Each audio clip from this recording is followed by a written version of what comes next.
पवित्र बाइबल परमेश्वर के वचन में लिखा होया है, मैं खुश होया जदों मैनू आखण लगे कि परमेश्वर के घर नूं चलीए। जिहड़ी मैं वर्षां पढ़ूंगा वो मैं तुहानूं दस दूंगा। जबूर 122 की एक वर्ष है कि जदों तुहानूं किसी ने कहा कि आपां परमेश्वर के घर विच चले आ या जाना, तुहानूं किस तरह महसूस होया? जरा इहनूं आपां समझण दी कोशिश करते हैं। जे आपां किसी के घर नूं जाना होवे, जे आपां नूं पता होवे कि जिहदे आपां घर जाना है वो उत्थे आ, फिर आपां नूं खुशी होगी। जे आपां किसी के घर जा रहे हैं पर उत्थे आपां नूं पता भी घर वाला तां घरे ही है नहीं, फिर आपां नूं थोड़ा जिहा निराशा होगी। बड़ा प्रभु का शुक्र ते धन्नवाद करना चाहिए, क्योंकि प्रभु यीशु मसीह ने कहा, जिथे 2 या 3 मेरे नाम उत्ते इकट्ठे होण उत्थे मैं उन्हां दे विचकार हां। सो बड़ा शुक्र ते धन्नवाद करना चाहिए प्रभु यीशु मसीह दा कि सानू खुशी होनी चाहिए कि असीं परमेश्वर के घर आए हैं और परमेश्वर साडे विचकार है। ये नहीं कहा कि होगा, विचकार हां। और उसे प्रभु का बड़ा शुक्र ते धन्नवाद करना चाहिए। जिहड़े भैन भरा आ गए आ, प्रभु लिए बड़ा उन्होंने शुक्र ते धन्नवाद। और जिहड़े आ रहे हैं प्रभु उन्होंने भी समय सिर ले आवे। आपां अरदास करांगे प्रभु यीशु मसीह के नाम विच। प्रभु यीशु मसीह के नाम विच क्यों अरदास करांगे? मैं अज सवेरे रेडियो ते कुछ सुनदा सीगा कि मैं आवाज किहनूं मारां जे मैनूं पता ही नहीं तेरा नाम की है। मसीही नहीं सी, पर प्रभु यीशु मसीह ने कहा, जे तुसी मेरा नाम लैके मेरे तो कुछ मंगोगे तो मैं वो करांगा। सो साडे कोल जिहड़ा नाम है वो प्रभु यीशु मसीह दा, जिहदी हजूरी विच असीं इत्थे अज इकट्ठे होए हां उहदा जन्मदिन मनाउण लई। क्यों? क्योंकि परमेश्वर के वचन च लिखिआ है, उहदे अगे जो सानूं दलेरी दिंदा है सो ये है कि जो असीं ओहदी इच्छा के अनुसार कुछ मंगदे हां, ओहदी इच्छा के अनुसार कुछ मंगदे हां। ध्यान रखण दी इक्को गल आ कि मंगता जिहड़ा आ वो मंगण वाला हुंदा, वो हुक्म नहीं करन वाला हुंदा। असीं कई वारी की सोच लैंदे हां, असीं सोचदे हां कि प्रभु तू हुणे इदां कर। असीं मालक आप बन बैठदे हां तां असीं ओहनूं अपना नौकर बना लैंदे हां, पर इस तरह नहीं है। जे असीं प्रभु यीशु मसीह तो कुछ मंगना है तो सानू मंगना पैना है मंगते बन के। भिखारी किसी घर तो भीख तां ही लै सकदा जे वो नम्रता रखूगा। जे वो जाके घर वाले नूं कहूगा कि तैनूं आ मैनूं देना पऊगा, तो वो कहता कोई नहीं, दूसरा रास्ता जाके तू लभ। बड़ा प्रभु का शुक्र ते धन्नवाद करना चाहिए। लिखिआ ਅਤੇ ਉਹਦੇ ਅੱਗੇ जो ਸਾਨੂੰ ਦਲੇਰੀ ਦਿੰਦਾ है सो ये है कि जो ਅਸੀਂ ਉਹਦੀ ਇੱਛਾ ਦੇ ਅਨੁਸਾਰ ਕੁਝ ਮੰਗਦੇ ਹਾਂ ਤਾਂ ਉਹ ਸਾਡੀ ਸੁਣਦਾ ਹੈ। ਉਹਦੀ ਇੱਛਾ ਦੇ ਅਨੁਸਾਰ ਕੁਝ ਮੰਗਦੇ ਹਾਂ ਤਾਂ ਉਹ ਸਾਡੀ ਸੁਣਦਾ ਹੈ। ਅਤੇ ਜੇ ਅਸੀਂ ਜੋ ਅਸੀਂ ਜਾਣਦੇ ਹਾਂ ਕਿ ਜੋ ਕੁਝ ਮੰਗਦੇ ਹਾਂ ਉਹ ਸਾਡੀ ਸੁਣਦਾ ਹੈ, ਤਾਂ ਇਹ ਵੀ ਜਾਣਦੇ ਹਾਂ ਕਿ ਮੰਗੀਆਂ ਹੋਈਆਂ ਵਸਤਾਂ ਜਿਹੜੀਆਂ ਅਸਾਂ ਉਸ ਤੋਂ ਮੰਗੀਆਂ ਹਨ ਉਹ ਸਾਨੂੰ ਪ੍ਰਾਪਤ ਹੋ ਜਾਂਦੀਆਂ ਹਨ। ਮੰਗੀਆਂ ਹੋਈਆਂ ਵਸਤਾਂ ਜਿਹੜੀਆਂ ਅਸੀਂ ਪ੍ਰਭੂ ਯਿਸੂ ਮਸੀਹ ਦੇ ਨਾਮ ਵਿੱਚ ਮੰਗਦੇ ਹਾਂ ਉਹ ਸਾਨੂੰ ਮਿਲ ਜਾਂਦੀਆਂ ਜੇ ਉਹਦੀ ਇੱਛਾ ਦੇ ਮੁਤਾਬਕ ਮੰਗੀਏ। ਸੋ ਮੰਗਦੇ ਬਣ ਕੇ ਸੋ ਆਓ ਆਪਾਂ ਅਰਦਾਸ ਕਰਦੇ ਹਾਂ ਕਿ ਪਰਮੇਸ਼ਰ ਦੇ ਵਚਨ ਦੇ ਮੁਤਾਬਕ ਜੋ ਕੁਝ ਵੀ ਅਸੀਂ ਅੱਜ ਮੰਗੀਏ ਪ੍ਰਭੂ ਆਪਣੇ ਰਹਿਮ ਨਾਲ ਸਾਨੂੰ ਦੇ ਦੇਵੇ। ਜੋ ਕੁਝ ਸਾਨੂੰ ਚਾਹੀਦਾ, ਕੀ ਚਾਹੀਦਾ ਸਾਨੂੰ ਸਭ ਤੋਂ ਵੱਧ, ਤਾਂ ਅਸੀਂ ਪਰਮੇਸ਼ਰ ਦੇ ਘਰ ਵਿੱਚ ਆਏ ਹਾਂ ਤਾਂ ਕੁਛ ਨਾ ਕੁਛ ਲੈ ਕੇ ਜਾਈਏ। ਭਜਨਾਂ ਰਾਹੀਂ ਜਦੋਂ ਭੈਣਾਂ ਭਜਨ ਗਾਉਣਗੀਆਂ ਤਾਂ ਅਸੀਂ ਧਿਆਨ ਨਾਲ ਸੁਣੀਏ। ਜਦੋਂ ਫਿਰ ਸਾਡਾ ਭਰਾ ਵਚਨ ਸੁਣਾਊਗਾ ਫਿਰ ਦੇਖੀਏ ਪਰਮੇਸ਼ਰ ਦੇ ਵਚਨ ਸਾਡੇ ਲਈ ਕੀ ਹੈ, ਮੇਰੇ ਲਈ ਕੀ ਹੈ, ਦੂਸਰਿਆਂ ਲਈ ਨਹੀਂ। ਸੋ ਆਪਾਂ ਦੁਆ ਕਰਦੇ ਹਾਂ, ਆਓ ਆਪਣੇ ਮਨਾਂ ਨੂੰ ਉਸ ਪ੍ਰਭੂ ਦੀ ਕੋਲ ਝੁਕਾਈਏ ਔਰ ਆਪਾਂ ਉਸ ਤੋਂ ਮੰਗੀਏ ਮੰਗਤੇ ਬਣ ਕੇ। ਇਹ ਸਾਡੇ ਪਰਮ ਪਿਤਾ ਅਸਮਾਨੀ ਬਾਪੂ ਯਿਸੂ ਜੀ, ਤੁਹਾਡਾ ਹੀ ਸ਼ੁਕਰ ਤੇ ਤੁਹਾਡਾ ਹੀ ਧੰਨਵਾਦ ਕਰਦੇ ਹਾਂ। ਧੰਨਵਾਦ ਇਸ ਕਰਕੇ ਕਰਦੇ ਹਾਂ ਕਿ ਤੁਹਾਡੇ ਰਹਿਮ ਨਾਲ ਅਸੀਂ ਤੁਹਾਡੇ ਘਰ ਵਿੱਚ ਆ ਸਕੀਏ। जिन्ने मेरे भैन भरा आ गए ने, बच्चे बजुर्ग आ गए ने, सबनों आशा बरकतां नाल भरपूर करना। जो भी कोई इस वेले तुहाडे कोलों मंगदा है प्रभु यीशु जी, मेरी बेनती आ मिन्नत है ताले ने, जरूरी नहीं कि असीं उच्ची उच्ची आवाज़ करके मंगीए। जिस भी किसी भैन भरा ने, बच्चे बजुर्ग ने अपने मन में जो भी कुछ मंगया आ, तुसीं अपना रहम कर देना, अपने रहम के नाल उस पूरा करना। जिन्ने भैन भरा हले नहीं आ सके या रास्ते में आ रहे हैं, उन्होंने भी रहम होवे कि वो भी समय से पहुंच सकन। अपना रहम करना जिस तरह से तुहाडे वचन चो पढ़िया प्रभु यीशु जी, तुसीं साडे विचकार हो और साडी मदद करना कि असीं अपने मनां नूं तुहाडी ओर लगा सकीए और तुहाडे वचन चो सीख सकीए। जदों भैणां भजन गाउण तो भजना ते असीं ध्यान नाल प्रभु यीशु जी अपने मन नूं लाइए, तां कि उस विचों भी असीं कुछ ना कुछ अपने लिए ले आईए। फिर साडा भरा वचन सुणाऊगा, उस विचों भी जो तुसीं चाहुंदे हो साडे मनां तक पहुंचे वो पहुंचा देना। अपना आत्मा प्रभु यीशु सानूं सबनां नूं देना और अपने आत्मा के राहीं साडी अगुवाई करना, ताकि साडे मन इधर उधर ना भटकण। एक बार फिर तुहाडा शुक्र ते धन्नवाद करदा अपने सारे भैन भरावां लई, अपने आप नूं और अपने सारे भैन भरावां नूं तुहाडे जोरावर हत्थां विच सौंपदा होया इस दुआ नूं मैं तुहाडे प्यारे मिठे नाम च मंगदा प्रभु यीशु जी, सुणो ते कबूल करो, आमीन। इस वेले आपां भैणां कोलों 4 भजन सुणांगे और फिर उस तो बाद आपां मैसेज सुणांगे।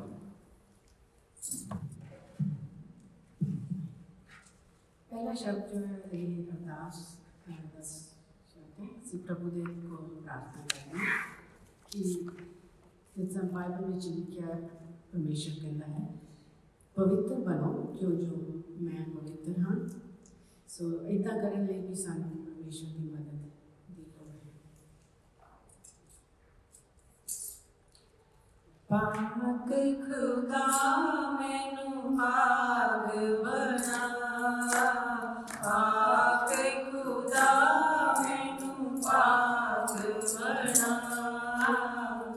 दर तेरे ते मेरी दुआ, दर तेरे ते मेरी दुआ। पाक खुदा मैनू पाक बना, पाक खुदा मैनू पाक बना, दर तेरे ते मेरी दुआ, दर तेरे ते मेरी दुआ। रूज समझान मैं लेके आया, रूज समझान मैं लेके आया, करने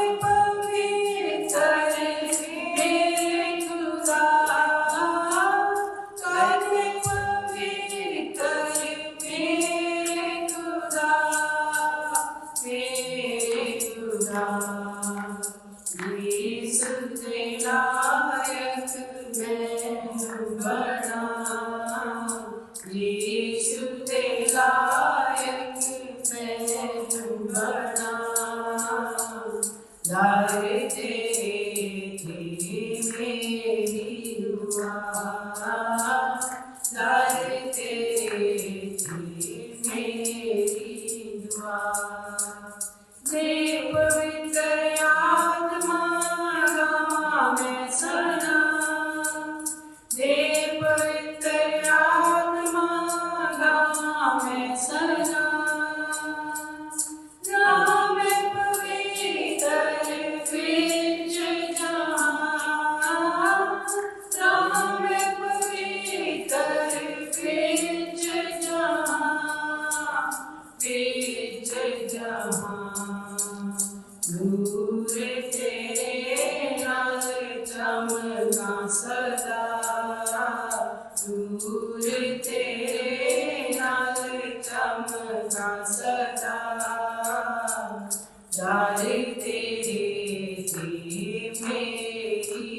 दुआ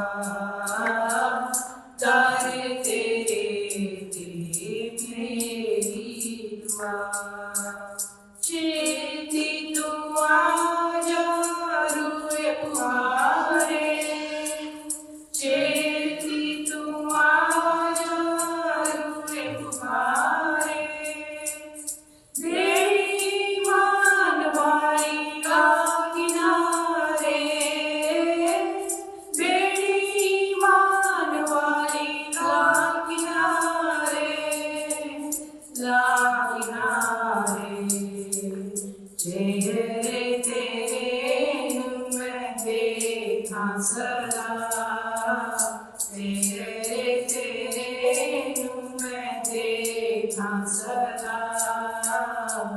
जाए तेरे मेरी दुआ जाए तेरे मेरी दुआ पाक खुदा मैनू पाक बना पाक खुदा मैनू पाक बना जाए तेरे मेरी दुआ जाए तेरे मेरी दुआ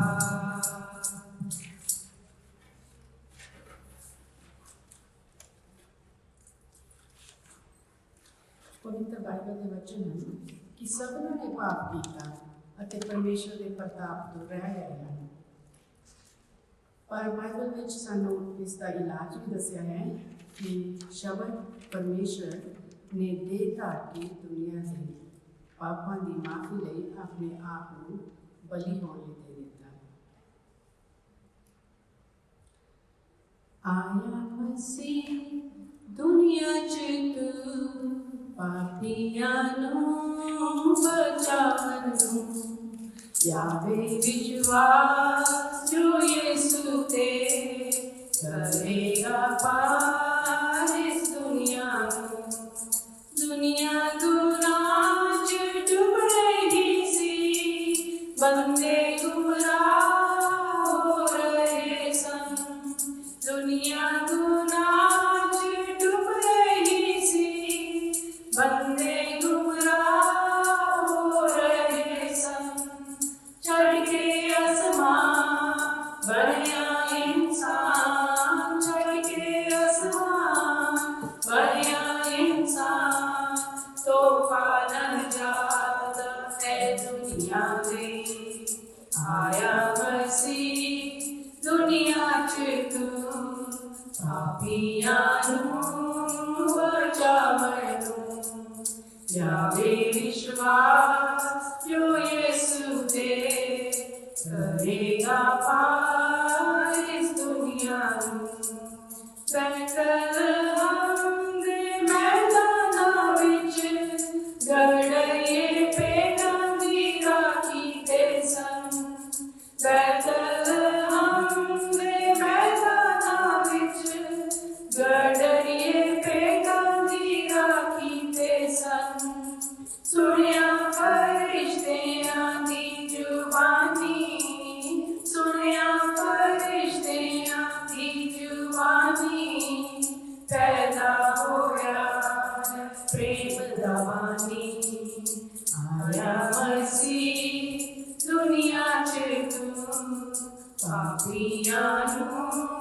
ਬਚਾਵਣ ਨੂੰ ਲਿਆਵੇ ਵਿਸ਼ਵਾਸ ਜੋ ਯਿਸੂ ਤੇ ਕਰੇਗਾ ਪਾਰ ਇਸ ਦੁਨੀਆ ਨੂੰ ज्योतिषियाँ अपनी विद्या सदके लाया पता तारे नू देख के ज्योतिषियाँ अपनी विद्या सदके लाया पता तारे नू देख के तुर पे दूर देशों तुर पे दूर देशों ऊँटा ते चढ़े सूरज देखो आया मसीह दुनिया 'ਚ तू पापियां बचावण यावे विश्वास जो यीशु ते करेगा पार इस दुनिया आया मसीह दुनिया चुटू पापियां बचावण यावे विश्वास जो यीशु ते करेगा पार इस दुनिया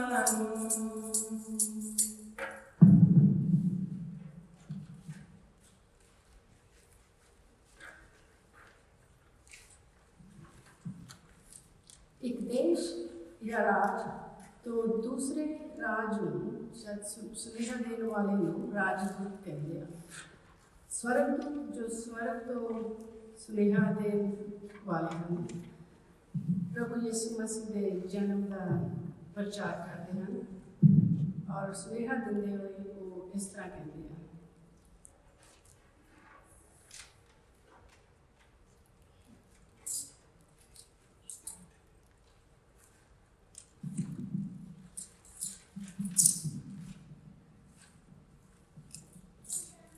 तेरी आवाज फरिश्तियां ने जमीन दे लोकां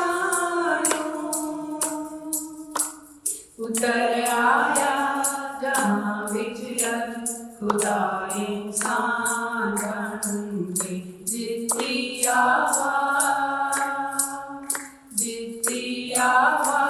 फरिश्तियां ने जमीन दे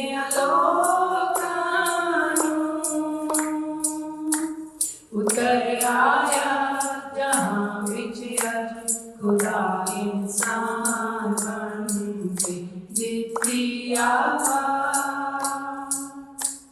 वो आया है गुनाह दी कैद तो आजाद करने लई जो उजड़े जिंदगी दे वादो आबाद करने लई वो आया है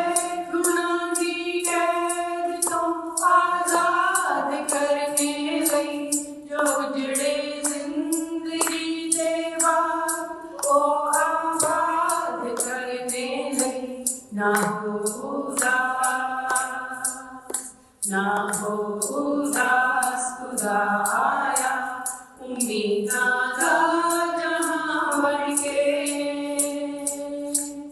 उतर आया जहां विच अज खुदा इंसान बन के देती आवाज जो बैठे हन अंधेरे विच ओ आके रोशनी देखन गवां विच रहन वाले जिंदगी दी हर खुशी ले जो बैठे हन अंधेरे विच ओ आके रोशनी देखन गवां विच रहन वाले जिंदगी दी हर खुशी ले ओ आया है खुदा इंसान बन के हर माँ बन के उतर आया जहां विच अज खुदा इंसान बन के देती आवाज साडे वास्ते ओ आसमानी प्यार ले आया है नवा जीवन नवा रास्ता नवा संसार ले आया है साडे वास्ते ओ आसमानी प्यार ले आया है नवा जीवन नवा रास्ता नवा संसार ले आया है कदी ना खत्म हो आया अजीबी दास्तां बन के उतर आया जहां विच अज खुदा इंसान बन के देती आवाज ਦਿੱਤੀ ਆਵਾਜ਼ ਫਰਿਸ਼ਤਿਆਂ ਨੇ ਜ਼ਮੀਨ ਦੇ ਲੋਕਾਂ ਨੂੰ ਉਤਰ ਆਇਆ ਜਹਾਂ ਵਿੱਚ ਖੁਦਾ ਇਨਸਾਨ ਬਣ ਕੇ ਦਿੱਤੀ ਆਵਾਜ਼।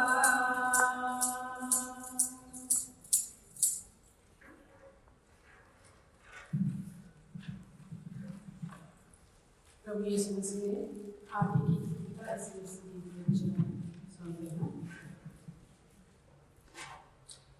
सुन लो बहनों ते भरावो मसीह जी मेरा दुनिया च आया। सुन लो बहनों ते भरावो मसीह जी मेरा दुनिया च आया। दुनिया च आया मुक्ति ले आया।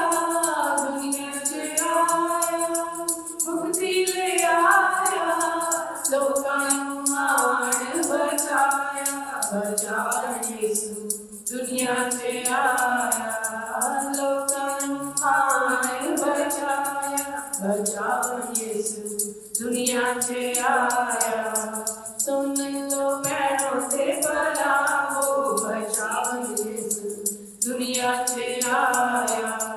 स्वर्गीय पिता का इकलौता बेटा स्वर्गीय पिता का इकलौता बेटा आनंद पुत्र कहाया कहा यीशु दुनिया से आया। आनंद पुत्र कहाया कहा यीशु दुनिया से आया। सुन लो पैरों से भरावो कहा यीशु दुनिया से आया। अन्यां नूं आखां गुंगियां नूं बोलना अन्यां नूं आखां गुंगियां नूं बोलना बहरियां नूं शब्द सुनाया सुनावण यीशु दुनिया से आया। बहरियां नूं शब्द सुनाया सुनावण यीशु दुनिया से आया। सुन लो पैरों से भरावो सुनावण यीशु दुनिया से आया। कोड़ी ते लंगड़े लुले चंगे हन गीते कोड़ी ते लंगड़े लुले चंगे हन गीते हाथ मारे मोरे दे जीवाए जीवावण यीशु दुनिया से आया। हाथ मारे मोरे दे जीवाए जीवावण यीशु दुनिया से आया। सुन लो पैरों से भरावो जीवावण यीशु दुनिया से आया। जद सी पापा नाल डबे पए सां जद सी पापा नाल डबे पए सां अनोखा प्यार दिखाया दिखावण यीशु दुनिया से आया। अनोखा प्यार दिखाया दिखावण यीशु दुनिया से आया। सुन लो पैरों से भरावो दिखावण यीशु दुनिया से आया। दुनिया दिखाते सूली पे चढ़ के दुनिया दिखाते सूली पे चढ़ के अपना खून बहाया बहावण यीशु दुनिया से आया। अपना खून बहाया बहावण यीशु दुनिया से आया। सुन लो पैरों से भरावो बहावण यीशु दुनिया से आया। जेड़ा भी ओदे उत्ते विश्वास आया जेड़ा भी ओदे उत्ते विश्वास आया उन्हें मसीहा ने बचाया बचावण यीशु दुनिया से आया। उन्हें मसीहा ने बचाया बचावण यीशु दुनिया से आया। सुन लो पैरों से भरावो बचावण यीशु दुनिया धन यीशु मुक्ति दाते, धन यीशु मुक्ति दाते, सानू पिता दे नाल मिलाया, मिलावन यीशु दुनिया च आया, सानू पिता दे नाल मिलाया, मिलावन यीशु दुनिया च आया। सुन लो भैणों ते भरावो, मिलावन यीशु दुनिया च आया। सुन लो भैणों ते भरावो, मसीह जी मेरा दुनिया च आया, दुनिया च आया, मुक्ति ले आया, दुनिया च आया, मुक्ति ले आया, लोकां नूं आवन बचाया, बचावन यीशु दुनिया च आया, लोकां नूं आवन बचाया, बचावन यीशु दुनिया च आया।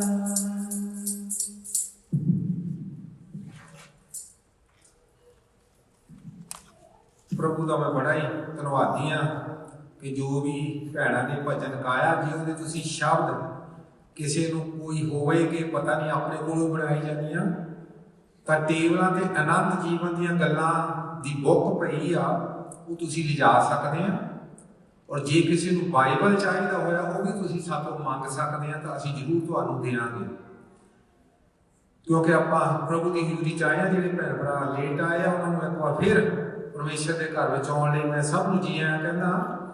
जिस तरह मैं पहला पढ़िया सीगा मैं खुश होया जदों मैनूं आखण लगे कि परमेश्वर के घर चलिए।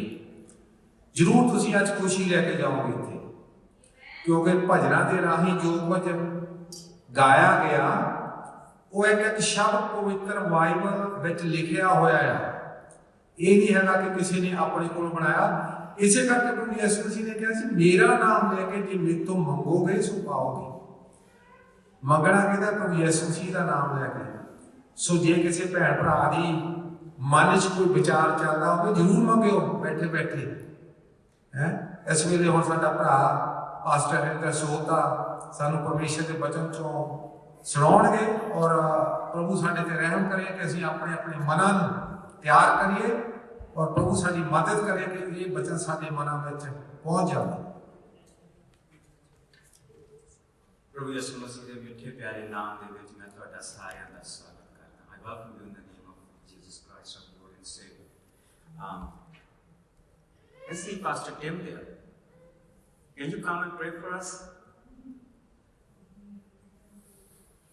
I can only recognize half of you.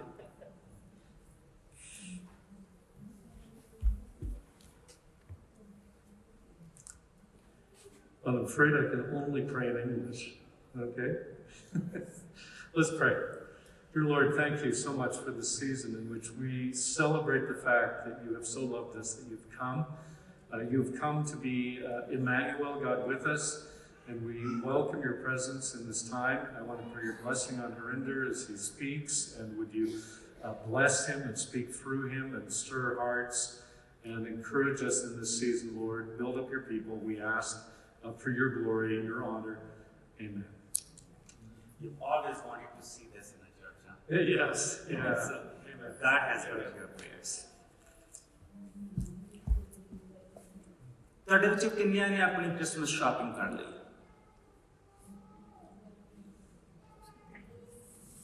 ਕਿਸੇ ਨੇ ਵੀ ਨਹੀਂ ਕੀਤੀ? Well, that's the main question. How many on the radio, on the TV, have you done your Christmas shopping yet? ਤੇ ਇੱਕੋ ਹੀ ਸਵਾਲ ਪੁੱਛਿਆ ਜਾ ਰਿਹਾ ਕਿ ਤੁਸੀਂ ਆਪਣੀ ਕ੍ਰਿਸਮਸ ਦੀ ਸ਼ਾਪਿੰਗ ਕਰ ਲਈ ਕਿ ਨਹੀਂ? And it's all about gifts. ਸਾਰੀਆਂ ਚੀਜ਼ਾਂ ਗਿਫਟਸ ਦੇ ਆਲੇ ਦੁਆਲੇ ਸਾਡੀਆਂ ਘੁੰਮਦੀਆਂ ਪਈਆਂ। ਪ੍ਰਭੂ ਦੇ ਵਚਨ ਦੇ ਵਿੱਚੋਂ ਅੱਜ ਅਸੀਂ ਜਿਹੜੇ ਹਿੱਸੇ ਦੇਖਾਂਗੇ ਕਿ ਪ੍ਰਭੂ ਯਿਸੂ ਮਸੀਹ ਨੂੰ ਵੀ ਗਿਫਟ ਮਿਲੇ ਸੀ। ਪ੍ਰਭੂ ਯਿਸੂ ਮਸੀਹ ਨੂੰ ਵੀ ਗਿਫਟ ਮਿਲੇ ਸੀ। ਔਰ ਜਿਸ ਲਈ ਅਸੀਂ ਪ੍ਰਭੂ ਦੇ ਵਚਨ ਦੇ ਵਿੱਚੋਂ ਦੇਖਾਂਗੇ ਕਿ ਜਿਹੜੇ ਪ੍ਰਭੂ ਯਿਸੂ ਮਸੀਹ ਨੂੰ ਗਿਫਟ ਮਿਲੇ ਸੀ, ਉਹਨਾਂ ਦੇ ਪਿੱਛੇ ਮੇਨ ਮਕਸਦ ਕੀ ਸੀ। ਔਰ ਉੱਥੋਂ ਸਾਨੂੰ ਪਤਾ ਲੱਗੇਗਾ ਕਿ ਪ੍ਰਭੂ ਯਿਸੂ ਮਸੀਹ ਦੀ nature the, who he is। ਪ੍ਰਭੂ ਯਿਸੂ ਮਸੀਹ ਇਸ ਧਰਤੀ ਤੇ ਕਿਉਂ ਆਇਆ, ਮਕਸਦ ਕੀ ਸੀ। ਪ੍ਰਭੂ ਦੇ ਵਚਨ ਦੇ ਵਿੱਚੋਂ ਮੈਂ ਇੱਕ ਹਿੱਸਾ ਪੜੂੰਗਾ ਔਰ ਫਿਰ ਅਸੀਂ ਪ੍ਰਭੂ ਦੇ ਉਸ ਨੂੰ ਥੋੜਾ ਥੋੜਾ ਕਰਕੇ ਖੋਲਾਂਗੇ। ਯਿਸੂ ਦਾ ਜਨਮ ਯਹੂਦਾ ਦੇਸ਼ ਦੇ ਇੱਕ ਨਗਰ ਬੈਤਲਹਮ ਦੇ ਵਿੱਚ ਹੋਇਆ। ਉਸ ਸਮੇਂ ਯਹੂਦਾ ਦੇਸ਼ ਤੇ ਹੈਰੋਦੇਸ ਰਾਜ ਕਰਦਾ ਸੀ। ਯਿਸੂ ਦੇ ਜਨਮ ਦੇ ਕੁਝ ਚਿਰ ਪਿੱਛੋਂ ਪੂਰਬ ਦੇ ਤਾਰਿਆਂ ਦਾ ਗਿਆਨ ਰੱਖਣ ਵਾਲੇ ਕੁਝ ਪੰਡਤ ਯਰੂਸ਼ਲਮ ਆਏ, ਜੋ ਇਸ ਤਰ੍ਹਾਂ ਪੁੱਛਣ ਲੱਗੇ, ਯਹੂਦੀਆਂ ਦੇ ਨਵ ਜਨਮੇ ਰਾਜਾ ਕਿੱਥੇ ਹਨ? ਅਸੀਂ ਉਹਨਾਂ ਦਾ ਤਾਰਾ ਪੂਰਬ ਦੇ ਵਿੱਚ ਚੜ੍ਹਿਆ ਦੇਖਿਆ ਹੈ। ਅਸੀਂ ਉਹਨਾਂ ਦੇ ਦਰਸ਼ਨ ਕਰਨ ਦੇ ਲਈ ਆਏ ਹਾਂ। ਜਦੋਂ ਹੈਰੋਦੇਸ ਰਾਜਾ ਨੇ ਇਹ ਸੁਣਿਆ ਤਾਂ ਉਹ ਅਤੇ ਉਸਦੇ ਨਾਲ ਸਾਰੇ ਯਰੂਸ਼ਲਮ ਸ਼ਹਿਰ ਦੇ ਲੋਕ ਬਹੁਤ ਘਬਰਾ ਗਏ। ਇਸ ਤੇ ਹੈਰੋਦੇਸ ਨੇ ਯਹੂਦੀਆਂ ਦੇ ਸਭ ਮਹਾਂਪੁਰਖਾਂ, ਧਰਮ ਗ੍ਰੰਥੀਆਂ ਨੂੰ ਸੱਦ ਕੇ ਪੁੱਛਿਆ ਕਿ ਮਸੀਹ ਦਾ ਜਨਮ ਕਿੱਥੇ ਹੋਵੇਗਾ। ਉਹਨਾਂ ਨੇ ਉੱਤਰ ਦਿੱਤਾ, ਯਹੂਦਾ ਦੇਸ਼ ਦੇ ਨਗਰ ਬੈਤਲਹਮ ਦੇ ਵਿੱਚ। ਇਸ ਦੇ ਬਾਰੇ ਨਬੀ ਨੇ ਇਸ ਤਰ੍ਹਾਂ ਲਿਖਿਆ ਹੈ, ਹੇ ਯਹੂਦਾ ਦੇਸ਼ ਦੇ ਨਗਰ ਬੈਤਲਹਮ, ਤੂੰ ਯਹੂਦਾ ਦੇ ਸ਼ਾਸਕਾਂ ਦੇ ਵਿੱਚੋਂ ਕਿਸੇ ਦੇ ਨਾਲੋਂ ਘੱਟ ਨਹੀਂ, ਕਿਉਂਕਿ ਤੇਰੇ ਵਿੱਚ ਇੱਕ ਸਰਦਾਰ ਪੈਦਾ ਹੋਵੇਗਾ ਜੋ ਮੇਰੇ ਲੋਕਾਂ ਇਸਰਾਇਲ ਦੀ ਅਗਵਾਈ ਕਰੇਗਾ। ਇਸ ਲਈ ਹੈਰੋਦੇਸ ਨੇ ਪੰਡਤਾਂ ਨੂੰ ਗੁਪਤ ਰੂਪ ਦੇ ਵਿੱਚ ਸੱਦ ਕੇ ਇਹ ਪੁੱਛਿਆ ਕਿ ਤਾਰਾ ਠੀਕ ਕਿਸ ਸਮੇਂ ਦਿਖਾਈ ਦਿੱਤਾ ਸੀ। ਫਿਰ ਉਹਨਾਂ ਨੂੰ ਇਹ ਕਹਿ ਕੇ ਵਿਦਾ ਕੀਤਾ, ਜਾਓ ਅਤੇ ਬੱਚੇ ਦਾ ਠੀਕ ਠਾਕ ਪਤਾ ਕਰੋ, ਅਤੇ ਜਦੋਂ ਉਹ ਮਿਲ ਜਾਵੇ ਤਾਂ ਮੈਨੂੰ ਵੀ ਆ ਕੇ ਖਬਰ ਦੇਣਾ, ਤਾਂ ਜੋ ਮੈਂ ਵੀ ਜਾ ਕੇ ਉਸਦੇ ਦਰਸ਼ਨ ਕਰਾਂ। ਰਾਜਾ ਦੀ ਗੱਲ ਸੁਣ ਕੇ ਉਹ ਚਲੇ ਗਏ। ਰਾਹ ਦੇ ਵਿੱਚ ਫਿਰ ਉਹਨਾਂ ਨੇ ਉਹੀ ਤਾਰਾ ਦੇਖਿਆ ਜਿਹੜਾ ਉਹਨਾਂ ਨੂੰ ਪੂਰਬ ਦੇ ਵਿੱਚ ਦੇਖਿਆ ਸੀ। ਉਹ ਤਾਰਾ ਉਹਨਾਂ ਦੇ ਅੱਗੇ ਅੱਗੇ ਚੱਲਿਆ ਅਤੇ ਜਿੱਥੇ ਬੱਚਾ ਸੀ ਉਸ ਥਾਂ ਤੇ ਜਾ ਕੇ ਠਹਿਰ ਗਿਆ। ਉਸ ਸਮੇਂ ਤਾਰੇ ਨੂੰ ਦੇਖ ਕੇ ਉਹ ਅਤਿਅੰਤ ਖੁਸ਼ ਹੋਏ। ਫਿਰ ਉਸਦੇ ਘਰ ਦੇ ਅੰਦਰ ਗਏ ਅਤੇ ਬੱਚੇ ਨੂੰ ਮਾਤਾ ਮਰੀਅਮ ਦੇ ਨਾਲ ਦੇਖਿਆ। ਉਹਨਾਂ ਨੇ ਗੋਡਿਆਂ ਪਰ ਹੋ ਕੇ ਬੱਚੇ ਦੇ ਸਾਹਮਣੇ ਸਿਰ ਝੁਕਾਏ ਔਰ ਆਪਣਾ ਥੈਲਾ ਖੋਲ ਕੇ ਉਸਦੇ ਸਾਹਮਣੇ ਸੋਨਾ, ਧੂਫ ਅਤੇ ਗੰਧਰਸ ਭੇਂਟ ਕੀਤੇ। ਅਤੇ ਫਿਰ ਪਰਮੇਸ਼ਵਰ ਤੋਂ ਸੁਪਨੇ ਦੇ ਵਿੱਚ ਚੇਤਾਵਨੀ ਪਾ ਕੇ ਕਿ ਹੈਰੋਦੇਸ ਦੇ ਕੋਲ ਮੁੜ ਕੇ ਨਾ ਜਾਣਾ, ਉਹ ਆਪਣੇ ਦੇਸ਼ ਨੂੰ ਦੂਜੇ ਰਾਹ ਚਲੇ। ਜਿਸ ਵੇਲੇ ਅਸੀਂ ਪ੍ਰਭੂ ਦੇ ਇਸ ਵਚਨ ਨੂੰ ਦੇਖਦੇ ਹਾਂ ਤੇ ਅਸੀਂ ਇਹ ਦੇਖਦੇ ਹਾਂ ਕਿ ਇਹ ਲੋਕ ਪੂਰਬ ਦੇਸ਼ ਤੋਂ ਆਏ ਸੀ। ਕਿਉਂ ਮੈਂ ਅੱਜ ਇਹ ਹਿੱਸਾ ਚੁਣਿਆ? ਇਹ ਹਿੱਸਾ ਮੈਂ ਇਸ ਕਰਕੇ ਚੁਣਿਆ ਕਿ ਹਮੇਸ਼ਾ ਲੋਕ ਕਹਿੰਦੇ ਆ ਕਿ ਜਿਹੜਾ ਯਿਸੂ ਮਸੀਹ ਗੋਰਿਆਂ ਦਾ, ਲੇਕਿਨ ਜਿਸ ਵੇਲੇ ਅਸੀਂ ਇਹ ਤਾਰਿਆਂ ਦਾ ਗਿਆਨ ਰੱਖਣ ਵਾਲੇ ਲੋਕਾਂ ਨੂੰ ਦੇਖਦੇ ਹਾਂ ਤੇ ਇਹ ਨਾ ਤਾਂ ਫਾਰਸ ਦੇ ਵਿੱਚ ਪਰਸ਼ੀਆ ਜਿਸ ਨੂੰ ਕਿਹਾ ਜਾਂਦਾ ਸੀ, ਈਰਾਨ ਦੇ ਲੋਕ ਸੀਗੇ, ਕਿਉਂਕਿ ਉੱਥੇ ਤਾਰਿਆਂ ਦਾ ਗਿਆਨ ਰੱਖਣ ਵਾਲੇ ਲੋਕ ਨਹੀਂ ਸੀ। ਤਾਰਿਆਂ ਦਾ ਗਿਆਨ ਰੱਖਣ ਵਾਲੇ ਜਿਹੜੇ ਜਨਮ ਪੱਤਰਾ ਇਨਸਾਨ ਦਾ ਬਣਾਉਂਦੇ ਔਰ ਉਹ ਦੱਸਦੇ ਆ ਔਰ ਉਹ ਬਹੁਤ ਨਜ਼ਦੀਕ ਆ ਜਾਂਦੇ। ਮੇਰੇ ਮਾਂ-ਬਾਪ ਨੇ ਵੀ ਮੇਰਾ ਜਨਮ ਪੱਤਰਾ ਬਣਾਇਆ ਸੀ ਤਾਂ ਉਹਦੇ ਵਿੱਚ ਇਹ ਲਿਖਿਆ ਸੀ ਕਿ ਲੋਕਾਂ ਦੇ ਸਾਹਮਣੇ ਖੜਾ ਹੋ ਕੇ ਬੋਲਿਆ ਕਰੋ। ਇੰਨੇ ਨਜ਼ਦੀਕ ਉਹ ਆ ਜਾਂਦੇ। ਉਹ ਗਿਆਨ ਉਸ ਵੇਲੇ ਇੰਡੀਆ ਦੇ ਵਿੱਚ ਜੇ ਸਿਰਫ ਸੀਗਾ ਤੇ ਉਹ ਸਾਊਥ ਇੰਡੀਆ ਦੇ ਵਿੱਚ ਸੀ, ਕਿਉਂਕਿ ਜਿਸ ਇਲਾਕੇ ਦੇ ਵਿੱਚੋਂ ਅਸੀਂ ਆਏ ਹਾਂ ਉੱਥੇ ਗ੍ਰੀਕ ਲੋਕ ਰਾਜ ਕਰਦੇ ਸੀ। ਬੈਕਟੀਰੀਅਨ ਐਮਪਾਇਰ ਸੀ ਉੱਥੇ ਮਿਕਸ ਐਮਪਾਇਰ ਸੀਗੀ ਹਿੰਦੂਆਂ ਦੀ ਦੇ ਨਾਲ ਬੋਧੀਆਂ ਦੀ ਔਰ ਨਾਲ ਜਿਹੜੇ ਗ੍ਰੀਕ ਤੋਂ ਲੋਕ ਆਏ ਸੀ ਉੱਥੇ ਉਹ ਉੱਥੇ ਰਾਜ ਕਰਦੇ ਸੀ। ਔਰ ਜਿਹਦੇ ਕਰਕੇ ਬੁੱਧਿਜ਼ਮ ਦੇ ਕਰਕੇ ਬਹੁਤ ਸਾਰੇ ਜਿਹੜੇ ਲੋਕ ਇਸ ਗਿਆਨ ਨੂੰ ਰੱਖਣ ਵਾਲੇ ਸੀ ਉਹ ਸਾਊਥ ਇੰਡੀਆ ਦੇ ਵੱਲ ਨੂੰ ਚਲੇ ਗਏ ਸੀ। ਸੋ ਜਿਸ ਲਈ ਅਸੀਂ ਵਚਨ ਦੇ ਵਿੱਚ ਦੇਖਦੇ ਹਾਂ ਕਿ ਇਹ ਗਿਆਨ ਰੱਖਣ ਵਾਲੇ ਆਏ ਕਿੱਥੋਂ, ਇਹ ਤਾਰਿਆਂ ਦਾ ਗਿਆਨ ਰੱਖਣ ਵਾਲੇ ਕਿੱਥੋਂ ਆਏ, ਤਾਂ ਅਸੀਂ ਇਹ ਦੇਖਦੇ ਹਾਂ ਕਿ ਇਹ ਸਾਊਥ ਇੰਡੀਆ ਦੇ ਲੋਕ ਸੀ, ਜਿਹੜੇ ਆਪਣੇ ਨਾਲ ਆ ਕੇ ਉਹਨਾਂ ਨੇ ਸਭ ਤੋਂ ਪਹਿਲਾਂ ਪੁੱਛਿਆ ਕਿ ਯਹੂਦੀਆਂ ਦਾ ਰਾਜਾ ਕਿੱਥੇ। ਸੋ ਰਾਜੇ ਨੂੰ ਕਾਹਦੀ ਭੇਟ ਦਿੱਤੀ ਜਾਂਦੀ ਹੈ, ਔਰ ਅਸੀਂ ਦੇਖਦੇ ਹਾਂ ਕਿ ਉਹ ਆਪਣੇ ਨਾਲ 3 ਚੀਜ਼ਾਂ ਲੈ ਕੇ ਆਏ।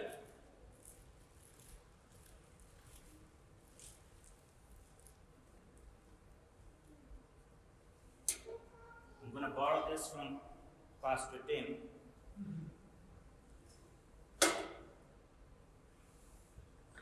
So the first gift they brought is a goat, which means they are saying you are the king. ਉਹ ਕਿਸ ਨੂੰ ਲੱਭਦੇ ਪਏ ਸੀ? ਇੱਕ ਰਾਜਾ ਨੂੰ ਲੱਭਦੇ ਪਏ ਸੀ। ਯਹੂਦੀਆਂ ਦਾ ਨਵ ਜਨਮਾ ਰਾਜਾ ਕਿੱਥੇ? ਔਰ ਹੈਰੋਦੇਸ, ਲੋਕੀ ਕਿਉਂ ਘਬਰਾ ਗਏ? ਲੋਕ ਕਿਉਂ ਘਬਰਾ ਗਏ? ਕਿਉਂਕਿ ਹੈਰੋਦੇਸ ਨੇ ਤਾਂ ਆਪਣੇ 3 ਪੁੱਤਰ ਮਾਰ ਦਿੱਤੇ ਸੀਗੇ ਕਿ ਇਹ ਮੇਰੇ ਰਾਜ ਨੂੰ ਹੜੱਪਣਾ ਮੰਗਦੇ, ਇਹ ਮੈਨੂੰ ਮਾਰ ਕੇ ਰਾਜਾ ਬਣਨਾ। 2 ਪਤਨੀਆਂ ਉਸਨੇ ਆਪਣੀਆਂ ਮਾਰ ਦਿੱਤੀਆਂ ਸੀ। ਔਰ ਜਿਸ ਵੇਲੇ ਉਹਨਾਂ ਨੇ ਕਿਹਾ ਕਿ ਨਵ ਜਨਮਾ ਰਾਜਾ ਕਿੱਥੇ ਆ, ਤੇ ਹੁਣ ਹੈਰੋਦੇਸ ਨੇ ਬੱਚੇ ਮਰਵਾਉਣੇ ਸੀ ਕਿ ਕਿਤੇ ਮੇਰੀ ਗੱਦੀ ਨਾ ਖੋਲੇ। ਫਿਰ ਉਸਨੇ ਬੁਲਾਇਆ ਔਰ ਬੁਲਾ ਕੇ ਪੁੱਛਿਆ ਨਬੀਆਂ ਨੂੰ, ਜਿਹੜੇ ਉਸ ਵੇਲੇ ਦੇ ਮਹਾਪੁਰੋਹਿਤ ਸੀਗੇ, ਜਿਹੜੇ ਉਸ ਵੇਲੇ ਦੇ ਯਹੂਦਾ ਧਰਮ ਦੇ ਧਰਮ ਗ੍ਰੰਥੀ ਸੀ, ਉਹਨਾਂ ਨੂੰ ਬੁਲਾਇਆ। ਉਹਨਾਂ ਨੂੰ ਪੁੱਛਿਆ ਕਿ ਉਹ ਪੈਦਾ ਹੋਣ ਵਾਲਾ ਜਿਹਦੇ ਬਾਰੇ ਨਬੀਆਂ ਨੇ ਕਿਹਾ ਉਹ ਕਿੱਥੇ ਪੈਦਾ ਹੋਇਆ। ਔਰ ਉਹਨਾਂ ਨੇ ਸਾਫ਼ ਦੱਸ ਦਿੱਤਾ ਕਿ ਉਹ ਵਚਨ ਦੇ ਅਨੁਸਾਰ ਉਹਨਾਂ ਨੇ ਦੱਸਿਆ ਕਿ ਇਹ ਯਹੂਦਾ ਦੇਸ਼ ਦੇ ਨਗਰ ਬੈਤਲਹਮ, ਤੂੰ ਯਹੂਦਾ ਦੇ ਸ਼ਾਸਕਾਂ ਵਿੱਚੋਂ ਕਿਸੇ ਨਾਲੋਂ ਘੱਟ ਨਹੀਂ, ਕਿਉਂਕਿ ਤੇਰੇ ਵਿੱਚ ਇੱਕ ਸਰਦਾਰ ਪੈਦਾ ਹੋਵੇਗਾ ਜੋ ਮੇਰੇ ਲੋਕਾਂ ਇਜ਼ਰਾਈਲ ਦੀ ਅਗਵਾਈ ਕਰੇਗਾ। ਕਿਉਂਕਿ ਯਿਸੂ ਮਸੀਹ ਦੇ ਜਨਮ ਤੋਂ ਇਹ 600 ਸਾਲ ਪਹਿਲਾਂ ਇਹ ਚੀਜ਼ ਦੱਸੀ ਗਈ ਸੀ ਔਰ ਉਸ ਦਾ ਇੰਤਜ਼ਾਰ ਕਰਦੇ ਪਏ ਸੀ। ਸਭ ਉਸ ਦਾ ਇੰਤਜ਼ਾਰ ਕਰਦੇ ਪਏ ਸੀ ਕਿ ਉਹ ਆਏਗਾ, ਉਹ ਦਾਊਦ ਦੇ ਘਰਾਣੇ ਦੇ ਵਿੱਚ ਪੈਦਾ ਹੋਏਗਾ ਔਰ ਦਾਊਦ ਦੀ ਗੱਦੀ ਦੇ ਉੱਤੇ ਉਸ ਦਾ ਅਧਿਕਾਰ ਹੋਏਗਾ। ਸੋ ਸਭ ਤੋਂ ਪਹਿਲਾਂ ਜੋ ਉਸ ਦੇ ਲਈ ਉਹ ਲੈ ਕੇ ਆਏ, ਉਹ ਇੱਕ ਸੋਨਾ ਲੈ ਕੇ ਆਏ ਕਿ ਤੂੰ ਸਾਡਾ ਰਾਜਾ, ਤੂੰ ਸਾਡਾ ਰਾਜਾ। ਔਰ ਉਸ ਤੋਂ ਬਾਅਦ ਉਹਨਾਂ ਨੇ ਆਪਣੇ ਥੈਲੇ ਦੇ ਵਿੱਚੋਂ ਧੂਫ ਕੱਢ ਕੇ ਦਿੱਤੀ, ਜੋ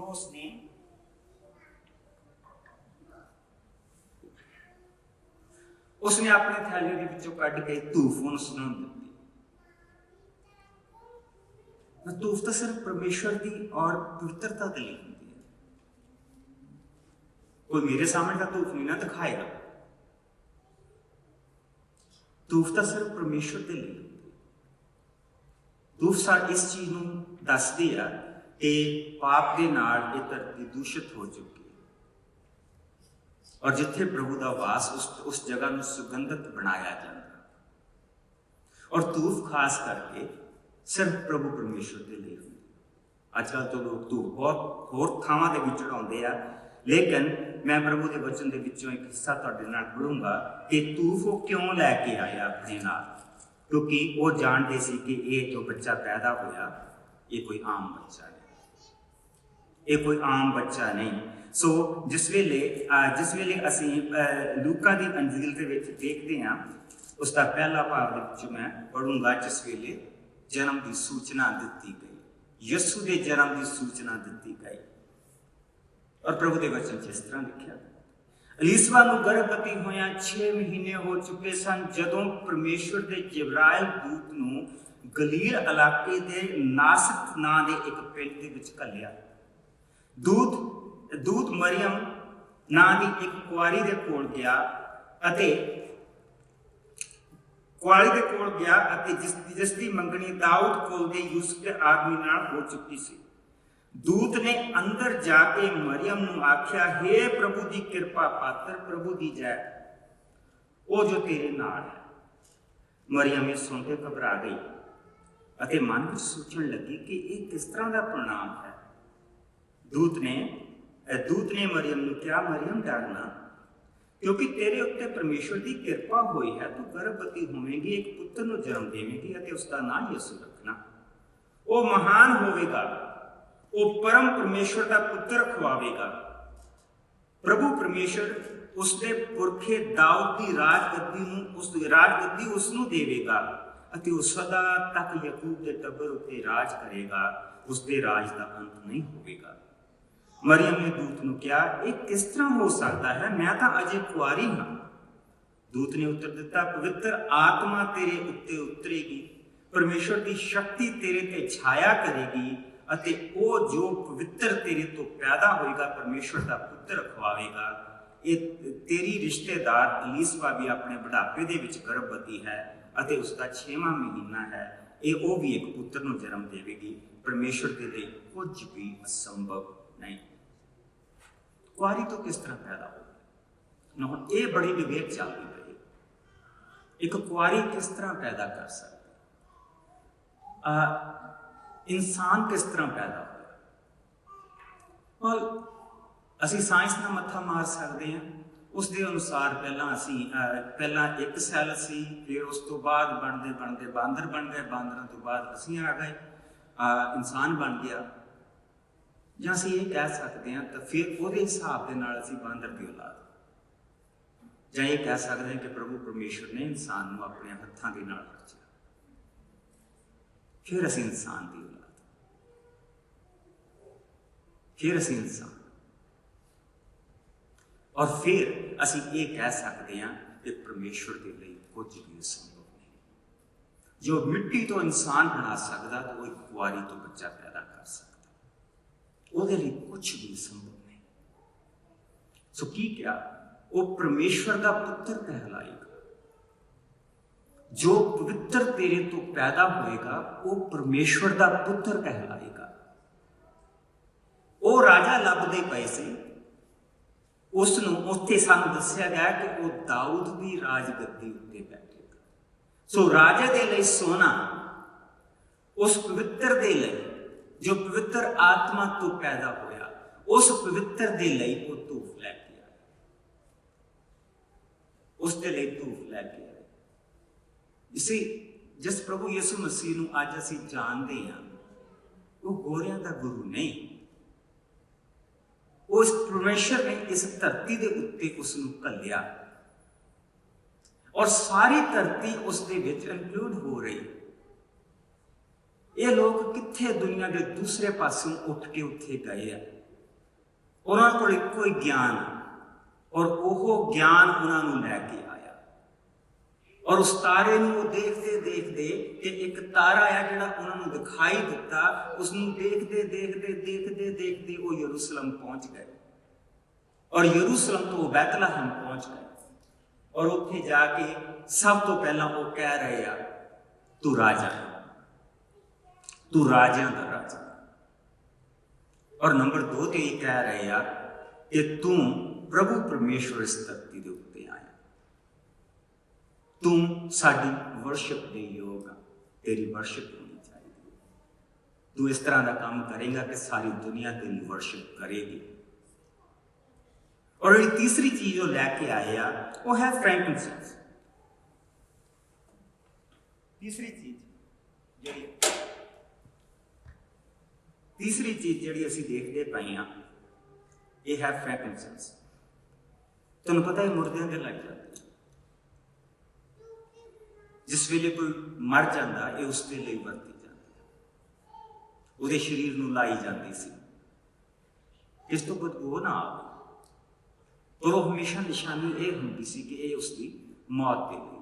ਉਹਨਾਂ ਨੂੰ ਕਿਸ ਤਰ੍ਹਾਂ ਪਤਾ ਇਹਨਾਂ ਚੀਜ਼ਾਂ ਦਾ ਯਾਦ?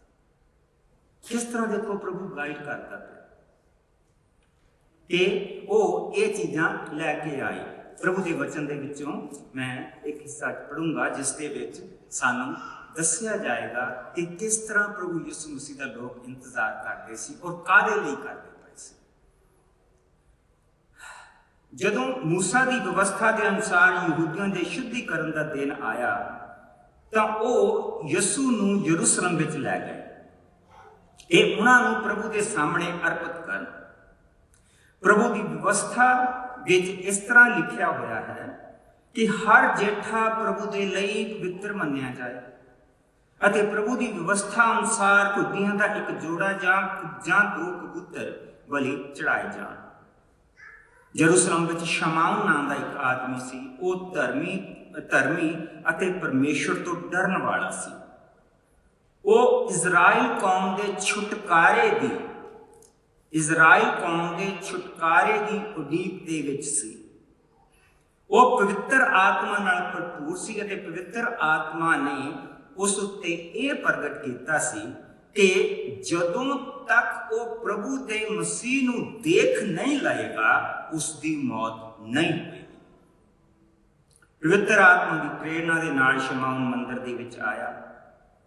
ਜਦੋਂ ਯਿਸੂ ਦੇ ਮਾਤਾ ਪਿਤਾ ਉਸ ਨੂੰ ਵਿਵਸਥਾ ਦੀ ਰੀਤ ਦੇ ਅਨੁਸਾਰ ਅਰਪਣ ਕਰਨ ਦੇ ਲਈ ਮੰਦਰ ਦੇ ਵਿੱਚ ਆਏ ਤਾਂ ਸ਼ਮਾਉਨ ਨੇ ਬਾਲਕ ਯਿਸੂ ਨੂੰ ਆਪਣੀ ਗੋਦ ਦੇ ਵਿੱਚ ਲੈ ਕੇ ਇਸ ਤਰ੍ਹਾਂ ਪਰਮੇਸ਼ਵਰ ਦੀ ਵਡਿਆਈ ਅਤੇ ਧੰਨਵਾਦ ਕੀਤਾ।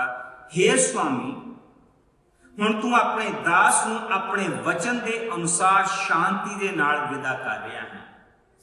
ਮੇਰੀਆਂ ਅੱਖੀਆਂ ਨੇ ਤੇਰੀ ਉਸ ਮੁਕਤੀ ਨੂੰ ਦੇਖ ਲਿਆ ਹੈ ਜੋ ਤੂੰ ਸਾਰਿਆਂ ਦੇਸ਼ਾਂ ਦੇ ਲੋਕਾਂ ਦੇ ਲਈ ਤਿਆਰ ਕੀਤੀ ਹੈ। ਇਹ ਤੇਰੇ ਆਪਣੇ ਲੋਕਾਂ ਇਜ਼ਰਾਈਲ ਦੇ ਲਈ ਮਾਣ ਦਾ ਕਾਰਨ ਅਤੇ ਦੂਸਰੀਆਂ ਜਾਤੀਆਂ ਨੂੰ ਰਾਹ ਦਿਖਾਉਣ ਵਾਲਾ ਚਾਨਣ ਹੈ। ਯਿਸੂ ਦੇ ਬਾਰੇ ਇਹ ਗੱਲਾਂ ਸੁਣ ਕੇ ਉਹਨਾਂ ਦੇ ਮਾਤਾ ਪਿਤਾ ਬਹੁਤ ਹੈਰਾਨ ਹੋਏ। ਸ਼ਮਾਉਨ ਨੇ ਉਹਨਾਂ ਨੂੰ ਅਸ਼ੀਰਵਾਦ ਦਿੱਤਾ ਅਤੇ ਮਾਤਾ ਮਰੀਅਮ ਨੂੰ ਕਿਹਾ, ਪਰਮੇਸ਼ਵਰ ਨੇ ਇਸ ਬਾਲਕ ਨੂੰ ਚੁਣ ਲਿਆ ਹੈ। ਇਹ ਇਜ਼ਰਾਈਲ ਦੇ ਬਹੁਤ ਸਾਰੇ ਲੋਕਾਂ ਦੇ ਡਿੱਗਣ ਜਾਂ ਉੱਠਣ ਦਾ ਕਾਰਨ ਹੋਵੇਗਾ। ਇਹ ਬਾਲਕ ਇਹੋ ਜਿਹਾ ਚਿੰਨ੍ਹ ਹੋਵੇਗਾ ਜਿਸ ਦਾ ਬਹੁਤ ਸਾਰੇ ਲੋਕੀ ਵਿਰੋਧ ਕਰਨਗੇ, ਕਿਉਂਕਿ ਇਹ ਉਹਨਾਂ ਦੇ ਮਨਾਂ ਦੇ ਕੁੱਜੇ ਵਿਚਕਾਰ ਪ੍ਰਗਟ ਕਰੇਗਾ। ਪਰ ਇਸ ਦਾ ਦੁੱਖ ਤਲਵਾਰ ਦੀ ਤਰ੍ਹਾਂ ਤੇਰੇ ਮਨ ਨੂੰ ਭਿੰਨ ਕਰੇਗਾ। ਇਸ ਦਾ ਦੁੱਖ ਤਲਵਾਰ ਦੀ ਤਰ੍ਹਾਂ ਤੇਰੇ ਮਨ ਨੂੰ ਭਿੰਨ ਕਰੇਗਾ। ਔਰ ਇਸ ਕਰਕੇ ਉਹ ਬੰਦਰਸ ਲੈ ਕੇ ਆ, ਕਿਉਂਕਿ ਜੋ ਦੁੱਖ ਉਸ ਮਾਂ ਨੇ ਦੇਖਣਾ ਸੀ ਉਹ ਕਿਸੇ ਹੋਰ ਨੇ ਨਹੀਂ ਦੇਖਣਾ। ਕਿਉਂਕਿ ਜਿਸ ਲਈ ਪ੍ਰਭੂ ਯਿਸੂ ਮਸੀਹ ਨੂੰ ਸਰੀਰੀ ਮੌਤ ਦਿੱਤੀ ਗਈ ਸੀ ਤੇ ਮਾਂ ਉੱਥੇ ਸੀ। ਮਾਂ ਆਪਣੇ ਪੁੱਤਰ ਨੂੰ ਦੇਖ ਰਹੀ ਸੀ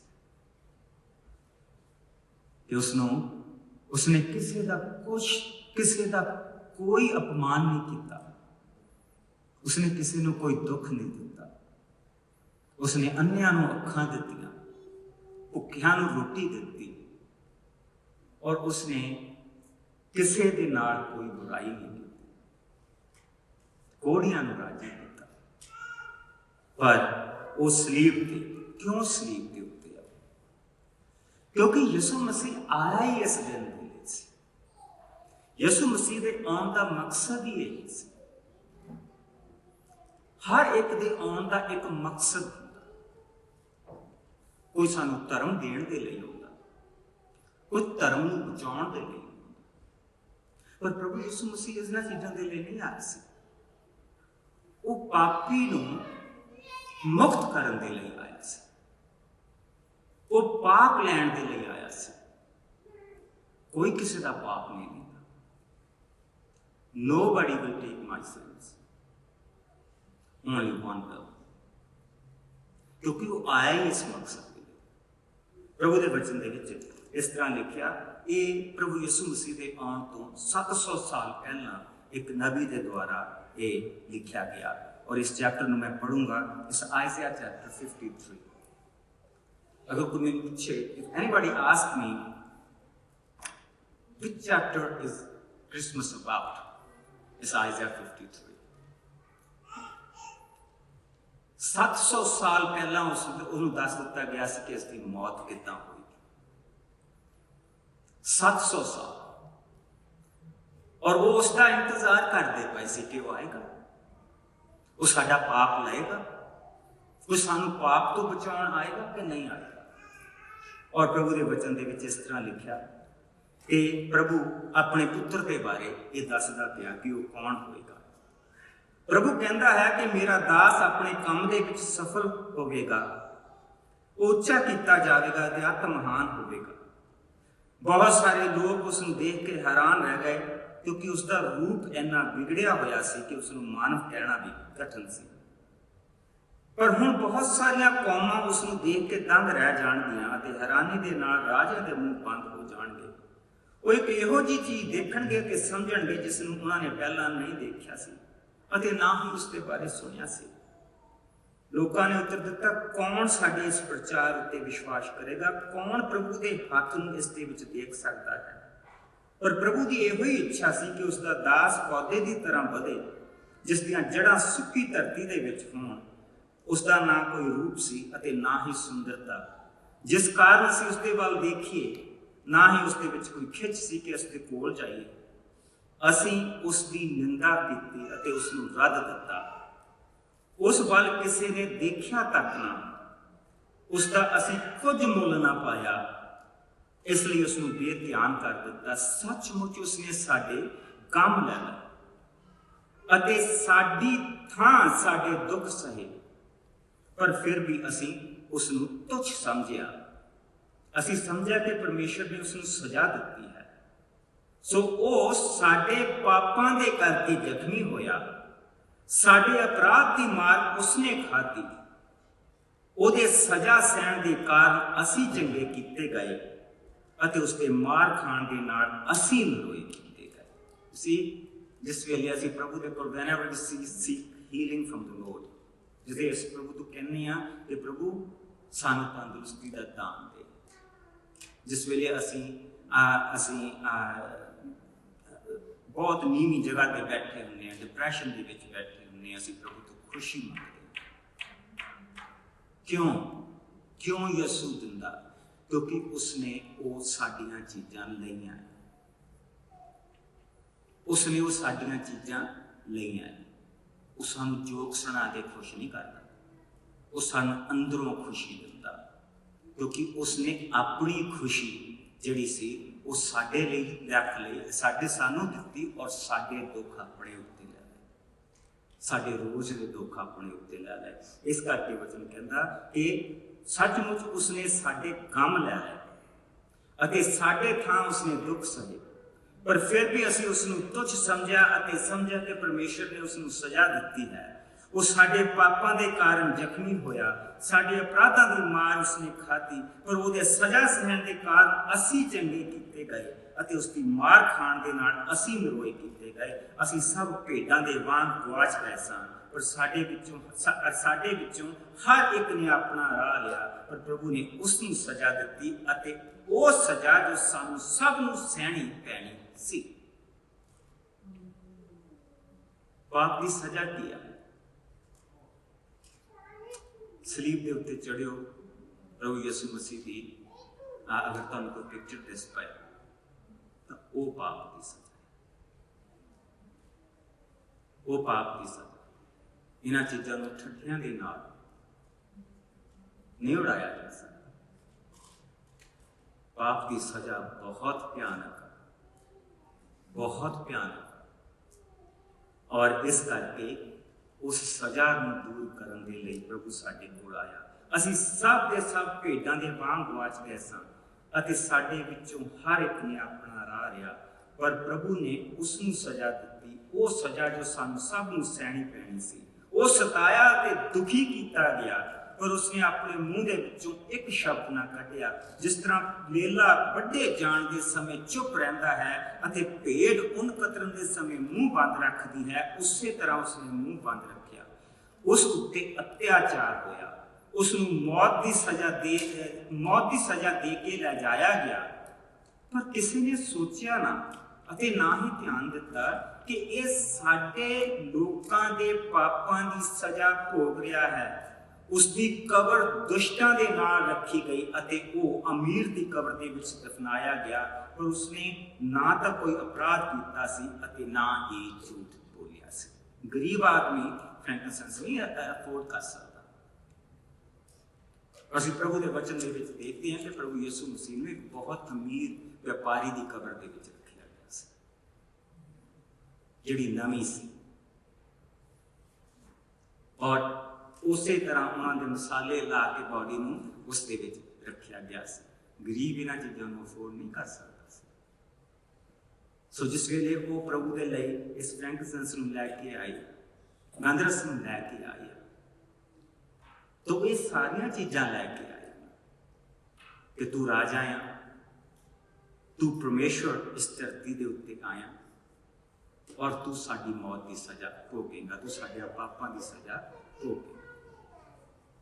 ਪ੍ਰਭੂ ਦੇ ਵਚਨ 'ਚ ਦੇਖੋ ਅੱਗੇ ਲਿਖਿਆ, ਪ੍ਰਭੂ ਕਹਿੰਦਾ ਹੈ ਇਹ ਮੇਰੀ ਇਹੋ ਹੀ ਇੱਛਾ ਸੀ ਕਿ ਉਹ ਦੁੱਖ ਸਹੇ ਅਤੇ ਉਸ ਦੀ ਮੌਤ ਪਾਪਾਂ ਤੋਂ ਮਾਫੀ ਦੇ ਲਈ ਬਲੀ ਹੈ। ਉਹ ਆਪਣਾ ਵੰਸ਼ ਦੇਖੇਗਾ, ਲੰਬੀ ਉਮਰ ਭੋਗੇਗਾ ਅਤੇ ਉਸ ਦੇ ਦੁਆਰਾ ਮੇਰਾ ਉਦੇਸ਼ ਪੂਰਾ ਹੋਵੇਗਾ। ਪਰ ਦੁੱਖ ਦੇ ਪਿੱਛੋਂ, ਦੁੱਖ ਭੋਗਣ ਦੇ ਪਿੱਛੋਂ ਉਸ ਨੂੰ ਫਿਰ ਆਨੰਦ ਮਿਲੇਗਾ ਅਤੇ ਉਹ ਜਾਣ ਜਾਵੇਗਾ ਕਿ ਉਸਨੇ ਇਹ ਵਿਅਰਥ ਦੁੱਖ ਨਹੀਂ ਭੋਗਿਆ ਹੈ। ਮੇਰਾ ਭਲਾ ਦਾਸ ਜਿਸ ਤੋਂ ਮੈਂ ਖੁਸ਼ ਹਾਂ ਅਣਗਿਣਤ ਲੋਕਾਂ ਦੀ ਥਾਂ ਸਜ਼ਾ ਭੋਗੇਗਾ ਅਤੇ ਉਸ ਦੇ ਕਾਰਨ ਮੈਂ ਉਹਨਾਂ ਨੂੰ ਮਾਫ ਕਰਾਂਗਾ। ਇਸ ਲਈ ਮੈਂ ਉਸ ਨੂੰ ਇੱਕ ਆਦਰ ਵਾਲੀ ਥਾਂ, ਸ਼ਕਤੀਸ਼ਾਲੀ ਅਤੇ ਆਦਰ ਵਾਲੇ ਮਨੁੱਖਾਂ ਦੇ ਵਿੱਚ ਦੇਵਾਂਗਾ। ਉਸਨੇ ਖੁਸ਼ੀ ਆਪਣੀ ਜਾਨ ਦਿੱਤੀ ਅਤੇ ਦੁਸ਼ਟਾਂ ਦੇ ਜੀਵਨ ਦਾ ਭਾਗੀ ਬਣਿਆ ਅਤੇ ਉਸਨੇ ਅਣਗਿਣਤ ਪਾਪੀਆਂ ਦੀ ਥਾਂ ਲਈ ਅਤੇ ਉਹਨਾਂ ਦੇ ਲਈ ਮਾਫੀ ਪ੍ਰਾਪਤੀ ਦੇ ਲਈ ਪ੍ਰਾਰਥਨਾ। ਦੋ ਚੀਜ਼ਾਂ ਬਾਰ-ਬਾਰ ਇਸ ਵਚਨ ਦੇ ਵਿੱਚ ਆ ਰਹੀਆਂ, ਪਾਪ, ਸਜ਼ਾ, ਮਾਫੀ। ਪਾਪ, ਸਜ਼ਾ, ਮਾਫੀ। ਪ੍ਰਭੂ ਯਿਸੂ ਮਸੀਹ ਇਸ ਧਰਤੀ ਤੇ ਇੱਕ ਮਕਸਦ ਲੈ ਕੇ ਆਇਆ ਸੀ ਕਿ ਪਾਪੀ ਕਹਿ ਸਕੇ ਕਿ ਮੈਂ ਪ੍ਰਭੂ ਦੇ ਘਰ ਜਾ ਰਿਹਾ। ਪਾਪੀ ਜੋ ਉਸ ਨੂੰ ਆਪਣੀ ਜ਼ਿੰਦਗੀ ਦੇ ਵਿੱਚ ਲੈਂਦਾ ਤੇ ਉਸ ਦਾ ਦੁੱਖ, ਚਾਹੇ ਉਹ ਸਰੀਰਕ ਆ ਚਾਹੇ ਮਾਨਸਿਕ, ਆਤਮਿਕ ਤੌਰ ਦੇ ਉੱਤੇ ਪ੍ਰਭੂ ਉਸ ਨੂੰ ਜ਼ਿੰਦਾ ਕਰਦਾ। ਉਸ ਦੇ ਅੰਤ ਕਰਨ ਦੇ ਵਿੱਚ ਉਸ ਆਪਣੀ ਜਿਹੜੀ ਉਸ ਦੀ ਸ਼ਾਂਤੀ ਆ ਉਹ ਪਾਉਂਦਾ ਔਰ ਉਸ ਨੂੰ ਇੱਕ ਉਹ ਨਵਾਂ ਬਣ ਦਿੰਦਾ। ਜਿਸ ਵੇਲੇ ਅਸੀਂ ਪ੍ਰਭੂ ਯਿਸੂ ਮਸੀਹ ਦੀ ਮੌਤ ਦੇਖਦੇ ਹਾਂ ਤੇ ਪ੍ਰਭੂ ਯਿਸੂ ਮਸੀਹ ਦੀ ਮੌਤ ਕੋਈ ਸ਼ਹੀਦੀ ਨਹੀਂ ਸੀ, ਬਲਕਿ ਇੱਕ ਬਲੀ ਸੀ, ਕੁਰਬਾਨੀ ਸੀ। ਸ਼ਹੀਦ ਹਰ ਧਰਮ ਦੇ ਵਿੱਚ, ਹਰ ਦੇਸ਼ ਦੇ ਵਿੱਚ ਹੋਏ, ਹਰ ਰੰਗ ਦੇ ਵਿੱਚ, ਹਰ ਬੋਲੀ ਦੇ ਵਿੱਚ ਹੋਏ। ਸ਼ਹੀਦ ਹਿੰਦੂਆਂ ਦੇ ਵਿੱਚ ਹੋਏ, ਸ਼ਹੀਦ ਮੁਸਲਮਾਨਾਂ ਦੇ ਵਿੱਚ ਹੋਏ, ਸ਼ਹੀਦ ਸਿੱਖਾਂ ਦੇ ਵਿੱਚ ਹੋਏ, ਸ਼ਹੀਦ ਈਸਾਈਆਂ ਦੇ ਵਿੱਚ ਹੋਏ, ਸ਼ਹੀਦ ਪਾਰਸੀ ਲੋਕਾਂ ਦੇ ਵਿੱਚ, ਜ਼ੋਰਾਸਟਰਿਜ਼ਮ ਦੇ ਵਿੱਚ ਹੋਏ। ਪਰ ਸ਼ਹਾਦਤ ਕਿਸੇ ਨੂੰ ਉਹ ਸ਼ਹਾਦਤ ਕਿਸੇ ਨੂੰ ਮੁਕਤੀ ਨਹੀਂ ਦਿੰਦੀ। ਸ਼ਹਾਦਤ ਤੋਂ ਤੁਸੀਂ ਮੁਕਤੀ ਨਹੀਂ ਪ੍ਰਾਪਤ ਕਰ ਸਕਦੇ। ਕਿ ਅਸੀਂ ਸ਼ਹੀਦਾਂ ਦਾ ਨਾਮ ਨੂੰ ਮੈਂ ਬੇਇੱਜ਼ਤ ਕਰ ਰਿਹਾ? ਨਹੀਂ, ਮੈਂ ਕਿਸੇ ਲਈ ਸ਼ਹੀਦੀ ਨਹੀਂ ਦੇ ਸਕਦਾ। ਸਭ ਸ਼ਹੀਦਾਂ ਨੂੰ ਪ੍ਰਣਾਮ, ਚਾਹੇ ਉਹ ਕਿਸੇ ਦੇਸ਼ ਦੇ ਹੋਣ, ਚਾਹੇ ਉਹ ਕਿਸੇ ਬੋਲੀ ਦੇ ਹੋਣ, ਚਾਹੇ ਉਹ ਕਿਸੇ ਧਰਮ ਦੇ ਹੋਣ, ਪਰ ਸ਼ਹੀਦ ਕਿਸੇ ਨੂੰ ਮੁਕਤੀ ਨਹੀਂ ਦੇ ਸਕਦਾ। ਔਰ ਸ਼ਹਾਦਤ ਔਰ ਬਲੀ ਦੇ ਵਿੱਚ ਬਹੁਤ ਫਰਕ ਹੈ। ਸ਼ਹਾਦਤ ਔਰ ਬਲੀ ਦੇ ਵਿੱਚ ਬਹੁਤ ਫਰਕ ਹੈ। ਬਲੀ, ਕੁਰਬਾਨੀ ਜਿਹੜੀ ਹੈ ਉਸ ਪਰਮੇਸ਼ਰ ਦੇ ਵਿੱਚ ਔਰ ਇਨਸਾਨ ਦੇ ਵਿੱਚ ਦਿੱਤੀ ਜਾਂਦੀ ਹੈ।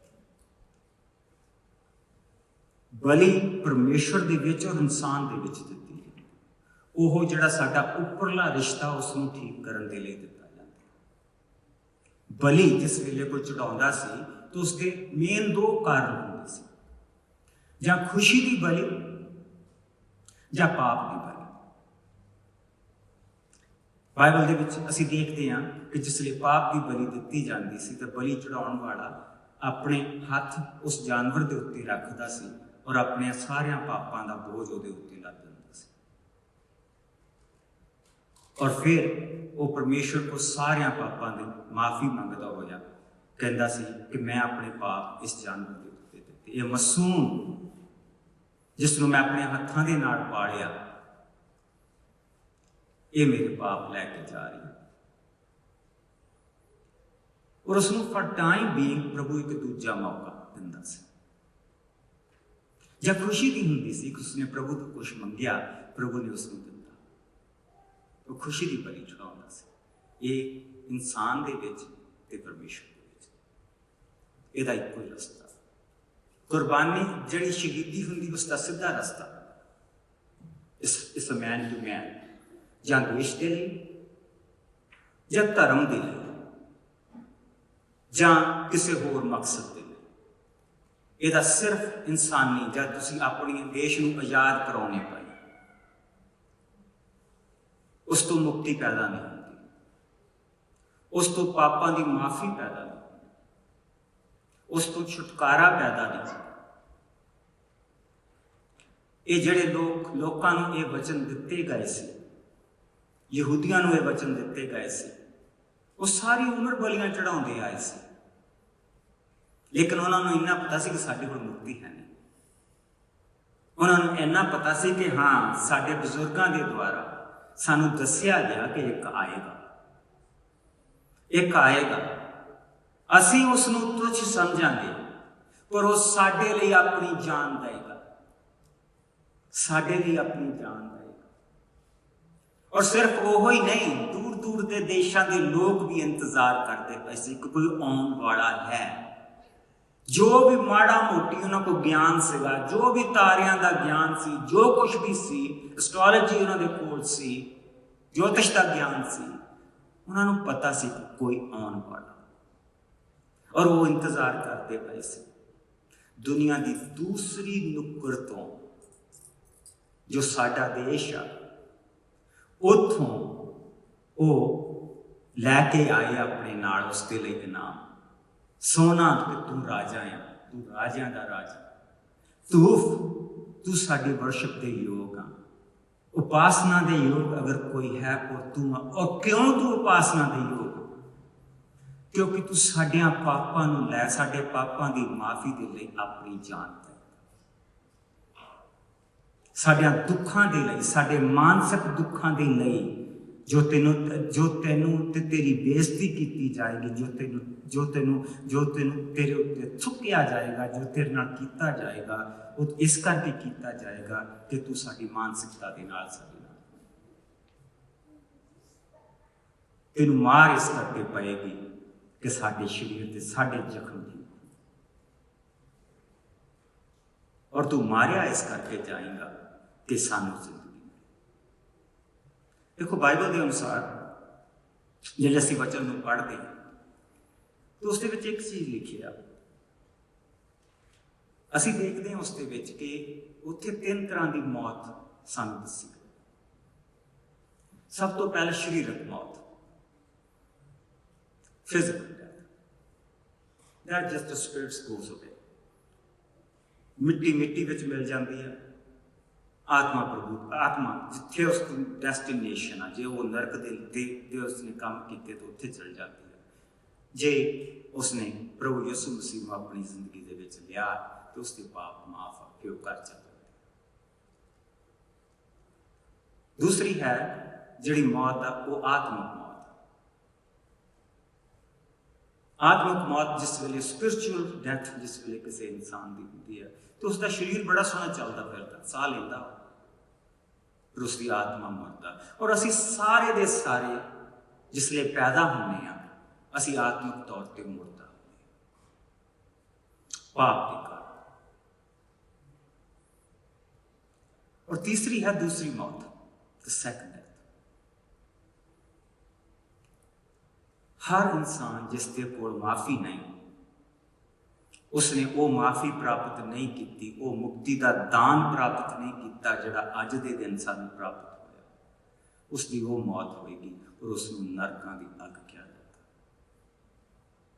वो दूसरी मौत। लेकिन प्रभु यीशु मसीह का शुक्र है कि उसने सानू आत्मिक तौर पर वो सानू जिंदा करने के लिए आया। ਪ੍ਰਭੂ ਦੇ ਵਚਨ ਦੇ ਵਿੱਚ ਲਿਖਿਆ ਕਿ ਉਹ ਆਪਣਿਆਂ ਦੇ ਕੋਲ ਆਇਆ, ਆਪਣਿਆਂ ਨੇ ਉਸ ਨੂੰ ਸਵੀਕਾਰ ਨਾ ਕੀਤਾ। ਕਿਉਂ ਨਾ ਕੀਤਾ? ਕਿਉਂਕਿ ਉਹਨਾਂ ਦੇ ਲਈ ਭਵਿੱਖਬਾਣੀ ਇਹ ਹੋਈ ਸੀ ਕਿ ਉਹ ਤੁੱਛ ਜਾਣਨਗੇ, ਉਹ ਉਸ ਦਾ ਕੋਈ ਮਾਣ ਨਹੀਂ ਕਰਨਗੇ ਪਰ ਅਪਮਾਨ ਕਰਨਗੇ। ਉਹ ਆਪਣਿਆਂ ਦੇ ਕੋਲ ਆਇਆ ਔਰ ਆਪਣਿਆਂ ਨੇ ਇਸ ਤਰ੍ਹਾਂ ਦੇ ਕੰਮ ਕੀਤੇ। ਉਹ ਆਪਣਿਆਂ ਦੇ ਕੋਲ ਆਇਆ ਪਰ ਆਪਣਿਆਂ ਨੇ ਉਸ ਨੂੰ ਸਵੀਕਾਰ ਨਾ ਕੀਤਾ, ਪਰ ਜਿਨ੍ਹਾਂ ਨੇ ਉਸ ਨੂੰ ਸਵੀਕਾਰ ਕੀਤਾ ਔਰ ਉਸ ਉੱਤੇ ਵਿਸ਼ਵਾਸ ਕੀਤਾ, ਉਹਨਾਂ ਨੂੰ ਉਸਨੇ ਪਰਮੇਸ਼ਵਰ ਦੀ ਸੰਤਾਨ ਹੋਣ ਦਾ ਅਧਿਕਾਰ ਦਿੱਤਾ। ਉਹਨਾਂ ਨੂੰ ਉਸਨੇ ਪਰਮੇਸ਼ਵਰ ਦੀ ਸੰਤਾਨ ਹੋਣ ਦਾ ਅਧਿਕਾਰ ਦਿੱਤਾ। ਉਹਨਾਂ ਦਾ ਜਨਮ ਨਾ ਲਹੂ ਤੋਂ, ਨਾ ਸਰੀਰ ਤੋਂ, ਨਾ ਸਰੀਰਕ ਇੱਛਾ ਤੋਂ ਹੋਇਆ, ਪਰ ਪਰਮੇਸ਼ਵਰ ਦੀ ਆਤਮਾ ਤੋਂ ਉਹਨਾਂ ਨੇ ਦੂਸਰਾ ਜਨਮ ਪ੍ਰਾਪਤ ਕੀਤਾ, ਜੋ ਆਤਮਿਕ ਜਨਮ। ਇੱਕ ਮੌਤ ਸਭ ਦੀ ਹੋਣੀ, ਇੱਕ ਮੌਤ ਸਭ ਦੀ ਹੋਣੀ। We all gonna die once. 100% rating ਹੈ ਇਸ ਦੀ। ਪਰ ਦੂਸਰੀ ਮੌਤ ਉਹਨਾਂ ਦੀ ਹੋਣੀ ਹੈ ਜਿਨ੍ਹਾਂ ਨੇ ਦੂਸਰਾ ਜਨਮ ਪ੍ਰਾਪਤ ਨਹੀਂ ਕੀਤਾ। ਔਰ ਦੂਸਰਾ ਜਨਮ ਹੈ ਸਾਡੀ ਆਤਮਾ ਦਾ ਜਨਮ, ਸਾਡੀ ਮਰੀ ਹੋਈ ਆਤਮਾ ਦਾ ਜਨਮ। ਇੱਕ ਜਨਮ ਮੇਰੀ ਮਾਂ ਤੋਂ ਹੋਇਆ, ਦੂਸਰਾ ਜਨਮ ਮੇਰਾ ਪ੍ਰਭੂ ਯਿਸੂ ਮਸੀਹ ਦੀ ਆਤਮਾ ਤੋਂ, ਪਵਿੱਤਰ ਆਤਮਾ ਤੋਂ। ਔਰ ਇਸ ਕਰਕੇ ਜਿਸ ਲਈ ਮੇਰੀ ਇੱਕ ਮੌਤ ਹੋਏਗੀ ਤੇ ਮੈਂ ਨਰਕ ਵਿੱਚ ਨਹੀਂ ਜਾਊਂਗਾ, ਮੈਂ ਪ੍ਰਭੂ ਦੇ ਘਰ ਜਾਊਂਗਾ। ਪਰ ਅਗਰ ਇੱਕ ਜਨਮ ਮੇਰੀ ਮਾਂ ਤੋਂ ਹੋਇਆ ਪਰ ਦੂਸਰਾ ਜਨਮ ਮੇਰੀ ਆਤਮਾ ਦਾ ਨਹੀਂ ਹੋਇਆ, ਤਾਂ ਮੇਰੀ ਇੱਕ ਮੌਤ ਇੱਥੇ ਹੋਏਗੀ ਔਰ ਫਿਰ ਦੂਸਰੀ ਮੌਤ ਮੇਰਾ ਇੰਤਜ਼ਾਰ ਕਰੇਗੀ, ਜਿਸ ਨੂੰ ਨਰਕ ਕਿਹਾ ਜਾਂਦਾ। ਪ੍ਰਭੂ ਯਿਸੂ ਮਸੀਹ ਇਸ ਕਰਕੇ ਆਇਆ ਕਿ ਉਹ ਸਾਨੂੰ ਸਦੀਪਕ ਮੌਤ ਤੋਂ ਬਚਾਏ, ਸਦੀਪਕ ਮੌਤ ਤੋਂ ਬਚਾਏ। ਪ੍ਰਭੂ ਯਿਸੂ ਇਸ ਕਰਕੇ ਆਇਆ ਕਿ ਉਹ ਸਾਨੂੰ ਸਦੀਪਕ ਜੀਵਨ ਦੇਵੇ। ਪ੍ਰਭੂ ਯਿਸੂ ਮਸੀਹ ਇਸ ਕਰਕੇ ਆਇਆ ਕਿ ਅਸੀਂ ਪ੍ਰਭੂ ਦੇ ਘਰ ਜਾਈਏ।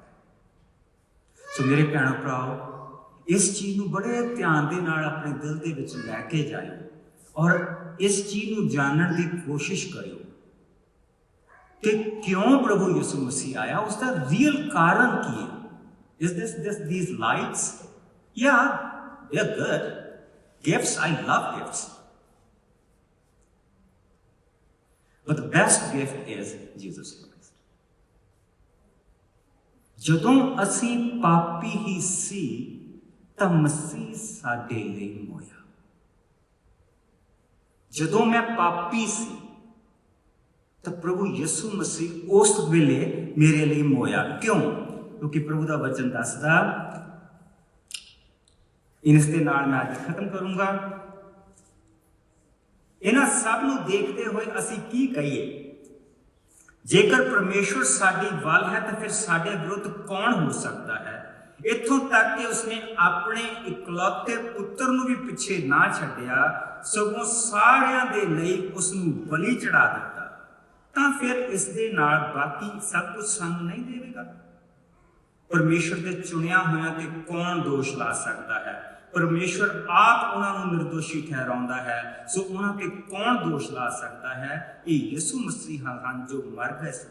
ਇੰਨਾ ਹੀ ਨਹੀਂ, ਸਗੋਂ ਉਹ ਜ਼ਿੰਦਾ ਕੀਤੇ ਗਏ ਅਤੇ ਪਰਮੇਸ਼ਵਰ ਦੇ ਸੱਜੇ ਹੱਥ ਵਿਰਾਜਮਾਨ ਹਨ ਅਤੇ ਹੁਣ ਸਾਡੇ ਲਈ ਪਰਮੇਸ਼ਵਰ ਅੱਗੇ ਪ੍ਰਾਰਥਨਾ ਕਰਦੇ ਹਨ। ਸਾਨੂੰ ਮਸੀਹ ਦੇ ਪਿਆਰ ਤੋਂ ਕੌਣ ਵੱਖਰਾ ਕਰ ਸਕਦਾ ਹੈ? ਕੀ ਦੁੱਖ, ਪੀੜਾ, ਤਲਵਾਰ, ਅਤਿਆਚਾਰ, ਭੁੱਖ, ਗਰੀਬੀ, ਡਰ? ਨਹੀਂ, ਸਾਨੂੰ ਕੋਈ ਵੀ ਚੀਜ਼ ਮਸੀਹ ਦੇ ਪਿਆਰ ਤੋਂ ਵੱਖਰਾ ਨਹੀਂ ਕਰ ਸਕਦੀ। ਔਰ ਇਹ ਹੈ ਸ਼ੁਭ ਸਮਾਚਾਰ, ਇਹ ਹੈ ਪਰਮੇਸ਼ਵਰ ਦਾ ਪਿਆਰ। ਜੋ ਗਿਫਟ ਮੇਰੇ ਭੈਣ ਭਰਾ ਮੈਨੂੰ ਦਿੰਦੇ, ਮੈਂ ਬੜੀ ਖੁਸ਼ੀ ਦੇ ਨਾਲ ਸਵੀਕਾਰ ਕਰਦਾ। ਆਈ ਲਵ them।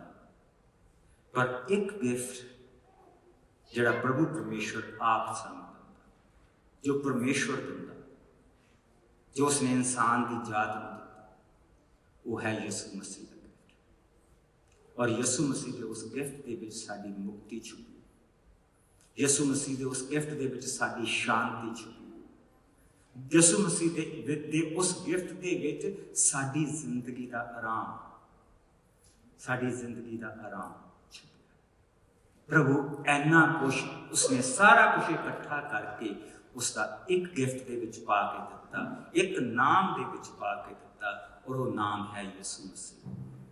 ਪ੍ਰਭੂ ਦੇ ਘਰ ਦੇ ਵਿੱਚ ਅਗਰ ਤੁਸੀਂ ਕੁਛ ਲੈ ਕੇ ਜਾ ਸਕਦੇ ਹੋ ਤਾਂ ਯਿਸੂ ਦਾ ਨਾਮ ਲੈ ਕੇ ਜਾਓ, ਉਸਦੀ ਆਤਮਾ ਨੂੰ ਲੈ ਕੇ ਜਾਓ, ਤਾਂ ਘਰ ਦੇ ਵਿੱਚ ਤੁਸੀਂ ਇੱਕ ਫਰਕ ਦੇਖੋਗੇ, ਇੱਕ ਪ੍ਰਭੂ ਦੀ ਹਜ਼ੂਰੀ ਦੇਖੋਗੇ, ਇੱਕ ਬਦਲਾਅ ਦੇਖੋਗੇ, ਆਪਣੀ ਜ਼ਿੰਦਗੀ ਦੇ ਵਿੱਚ ਬਦਲਾਅ ਦੇਖੋਗੇ, ਇੱਕ ਨਵਾਂਪਨ ਦੇਖੋਗੇ।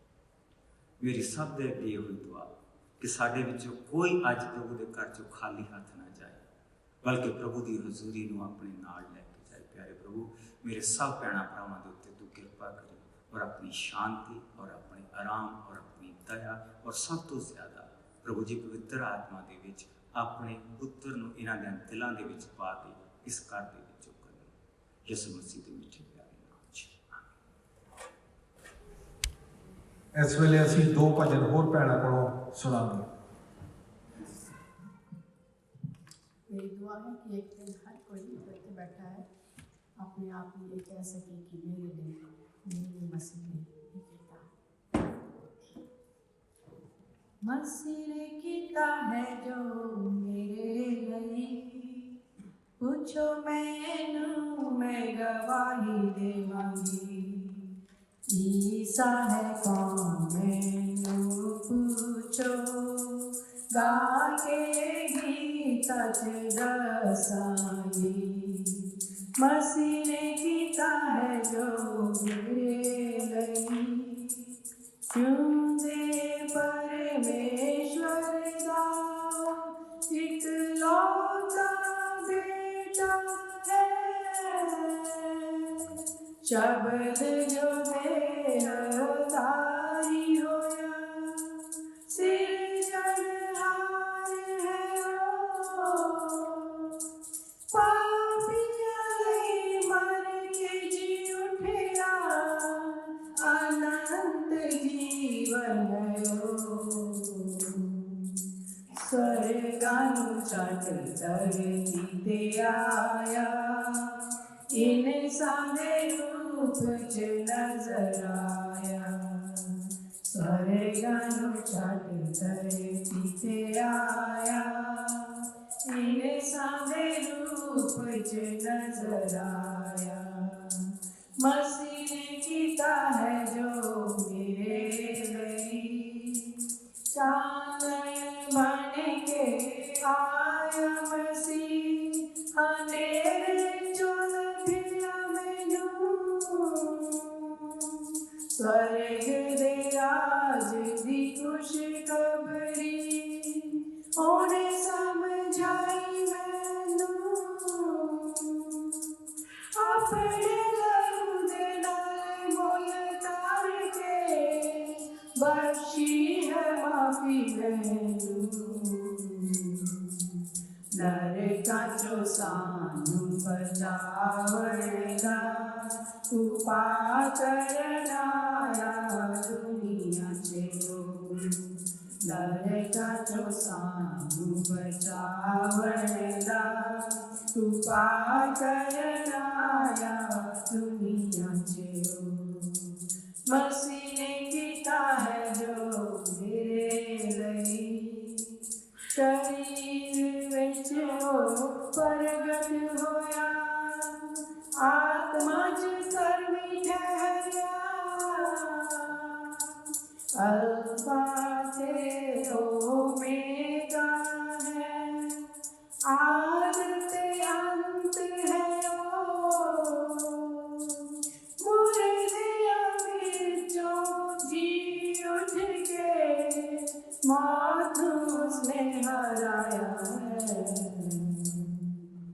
वापस आने नू कह गया हो, छेती आवेगा मसीहा मेरा, वापस आने नू कह गया हो, छेती आवेगा मसीहा मेरा, मसीह ने किया है जो मेरे लिए,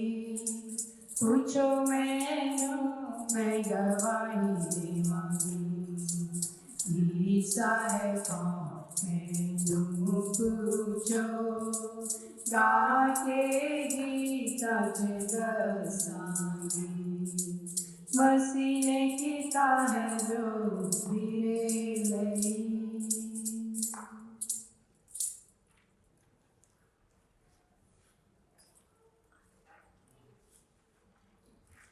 ਆਪਾਂ ਸਾਰਿਆਂ ਨੂੰ ਪਰਮੇਸ਼ਰ ਤੋਂ ਡਰਨਾ ਚਾਹੀਦਾ ਹੈ, ਪਰ ਨਾਲ ਨਾਲ ਬਾਈਬਲ ਸਾਨੂੰ ਇਹ ਸਿਖਾਉਂਦੀ ਹੈ ਕਿ ਪਰਮੇਸ਼ਰ ਨੇ ਜਗਤ ਨੂੰ ਇੰਨਾ ਪਿਆਰ ਕੀਤਾ ਕਿ ਉਸ ਨੇ ਆਪਣਾ ਇਕਲੌਤਾ ਪੁੱਤਰ ਦੇ ਦਿੱਤਾ ਤਾਂ ਕਿ ਜੋ ਕੋਈ ਉਹਦੇ ਉੱਤੇ ਵਿਸ਼ਵਾਸ ਕਰੇ ਉਹ ਨਾਸ਼ ਨਾ ਹੋਵੇ ਸਗੋਂ ਅਨੰਤ ਜੀਵਨ ਪ੍ਰਾਪਤ ਕਰੇ। ਪਰਮੇਸ਼ਰ ਨੇ ਆਪਣੇ ਪੁੱਤਰ ਨੂੰ ਇਸ ਜਗਤ ਵਿੱਚ ਇਸ ਲਈ ਨਹੀਂ ਭੇਜਿਆ ਕਿ ਸਾਨੂੰ ਸਾਡੇ ਉੱਤੇ ਦੋਸ਼ ਲਾਵੇ, ਸਗੋਂ ਇਸ ਕਰਕੇ ਕਿ ਅਸੀਂ ਉਹਦੇ ਥਾਣੀ ਬਚਾਏ ਜਾਈਏ। ਅਸੀਂ ਰੱਬ ਦੇ ਬੰਦੇ ਹਾਂ ਤੇ ਰੱਬ ਸਾਨੂੰ ਪਿਆਰ ਕਰਦਾ ਹੈ। ਅਸੀਂ ਰੱਬ ਦੇ ਬੰਦੇ ਹਾਂ ਤੇ ਰੱਬ ਸਾਨੂੰ ਪਿਆਰ ਕਰਦਾ ਹੈ। ਅਸੀਂ ਭੁੱਲੇ ਫਿਰਦੇ ਸਾਂ, ਅਸੀਂ ਭੁੱਲੇ ਫਿਰਦੇ ਸਾਂ ਤੇ ਹੁਣ ਸਾਨੂੰ ਯਿਸੂ ਮਿਲਿਆ ਏ। ਅਸੀਂ ਰੱਬ ਦੇ ਬੰਦੇ ਹਾਂ ਤੇ ਰੱਬ ਸਾਨੂੰ ਪਿਆਰ ਕਰਦਾ ਏ। ਅਸੀਂ ਲੱਭਦੇ ਫਿਰਦੇ ਸਾਂ ਖੁਦਾ ਦੀਆਂ ਸੱਚੀਆਂ ਰਾਹਾਂ ਨੂੰ। ਅਸੀਂ ਲੱਭਦੇ ਫਿਰਦੇ ਸਾਂ ਖੁਦਾ ਦੀਆਂ ਸੱਚੀਆਂ ਰਾਹਾਂ ਨੂੰ। ਨਿਤ ਤਰਸਦੇ ਰਹਿੰਦੇ ਸਾਂ ਪਿਆਰ ਦੀਆਂ ਠੰਡੀਆਂ ਛਾਵਾਂ ਨੂੰ, ਪਿਆਰ ਦੀਆਂ ਠੰਡੀਆਂ ਛਾਵਾਂ ਨੂੰ। ਸਾਨੂੰ ਸੱਚੀ ਜ਼ਿੰਦਗੀ ਦਾ ਯਿਸੂ ਨੇ ਰਸਤਾ ਦੱਸਿਆ ਏ। ਸਾਨੂੰ ਸੱਚੀ ਜ਼ਿੰਦਗੀ ਦਾ ਯਿਸੂ ਨੇ ਰਸਤਾ ਦੱਸਿਆ ਏ। ਅਸੀਂ ਭੁੱਲੇ ਫਿਰਦੇ ਸਾਂ, ਅਸੀਂ ਭੁੱਲੇ ਫਿਰਦੇ ਸਾਂ ਤੇ ਹੁਣ ਸਾਨੂੰ ਯਿਸੂ ਮਿਲਿਆ ਏ। ਅਸੀਂ ਰੱਬ ਦੇ ਬੰਦੇ ਹਾਂ ਤੇ ਰੱਬ ਸਾਨੂੰ ਪਿਆਰ ਕਰਦਾ ਏ। ਅਸੀਂ ਰੱਬ ਦੇ ਬੰਦੇ ਹਾਂ ਤੇ ਰੱਬ ਸਾਨੂੰ ਪਿਆਰ ਕਰਦਾ ਏ। ਜਿਨ੍ਹਾਂ ਨੂੰ ਮਾਫੀ ਮਿਲ ਗਈ ਏ ਉਹਨਾਂ ਦੇ ਭਾਗ ਜਾਗੇ ਨੇ। ਜਿਨ੍ਹਾਂ ਨੂੰ ਮਾਫੀ ਮਿਲ ਗਈ ਏ ਉਹਨਾਂ ਦੇ ਭਾਗ ਜਾਗੇ ਨੇ। ਅੱਖਾਂ ਵਿੱਚ ਖੁਸ਼ੀਆਂ ਵਸੀਆਂ ਨੇ, ਦਿਲਾਂ ਵਿੱਚ ਚਾਨਣ ਹੋ ਗਏ ਨੇ, ਦਿਲਾਂ ਵਿੱਚ ਚਾਨਣ ਹੋ ਗਏ ਨੇ। ਵੇਖੋ ਜੀ ਰੱਬ ਦਾ ਪਿਆਰ ਜਿਹੜਾ ਸਭ ਤੋਂ ਵੱਖਰਾ ਏ। ਵੇਖੋ ਜੀ ਰੱਬ ਦਾ ਪਿਆਰ ਜਿਹੜਾ ਸਭ ਤੋਂ ਵੱਖਰਾ ਏ। ਅਸੀਂ ਭੁੱਲੇ ਫਿਰਦੇ ਸਾਂ, ਅਸੀਂ ਭੁੱਲੇ ਫਿਰਦੇ ਸਾਂ ਤੇ ਹੁਣ ਸਾਨੂੰ ਯਿਸੂ ਮਿਲਿਆ ਏ। ਅਸੀਂ ਰੱਬ ਦੇ ਬੰਦੇ ਹਾਂ ਤੇ ਰੱਬ ਸਾਨੂੰ ਪਿਆਰ ਕਰਦਾ ਏ। ਅਸੀਂ ਰੱਬ ਦੇ ਬੰਦੇ ਹਾਂ ਤੇ ਰੱਬ ਸਾਨੂੰ ਪਿਆਰ ਕਰਦਾ ਏ। ਹੁਣ ਚਾਰ ਚੁਫੇਰੇ ਖੁਸ਼ੀਆਂ ਦੇ ਫੁੱਲ ਸਜਰੇ ਖਿੜ ਗਏ ਨੇ। ਹੁਣ ਚਾਰ ਚੁਫੇਰੇ ਖੁਸ਼ੀਆਂ ਦੇ ਫੁੱਲ ਸਜਰੇ ਖਿੜ ਗਏ ਨੇ। ਅਰਸ਼ਾਂ ਦੇ ਵਾਰਸ ਹੋ ਗਏ ਨੇ ਜਿਹੜੇ ਕਦਮੀ ਲੱਗ ਗਏ ਨੇ, ਜਿਹੜੇ ਕਦਮੀ ਲੱਗ ਗਏ ਨੇ। ਸਾਡੇ ਉਜੜੇ ਆਵਾਜ਼ਾਂ ਨੂੰ ਯਿਸੂ ਨੇ ਆਨ ਵਸਾਇਆ ਏ। ਸਾਡੇ ਉਜੜੇ ਆਵਾਜ਼ਾਂ ਨੂੰ ਯਿਸੂ ਨੇ ਆਨ ਵਸਾਇਆ ਏ। ਅਸੀਂ ਭੁੱਲੇ ਫਿਰਦੇ ਸਾਂ, ਅਸੀਂ ਭੁੱਲੇ ਫਿਰਦੇ ਸਾਂ ਤੇ ਹੁਣ ਸਾਨੂੰ ਯਿਸੂ ਮਿਲਿਆ ਏ। ਅਸੀਂ ਰੱਬ ਦੇ ਬੰਦੇ ਹਾਂ ਤੇ ਰੱਬ ਸਾਨੂੰ ਪਿਆਰ ਕਰਦਾ ਏ।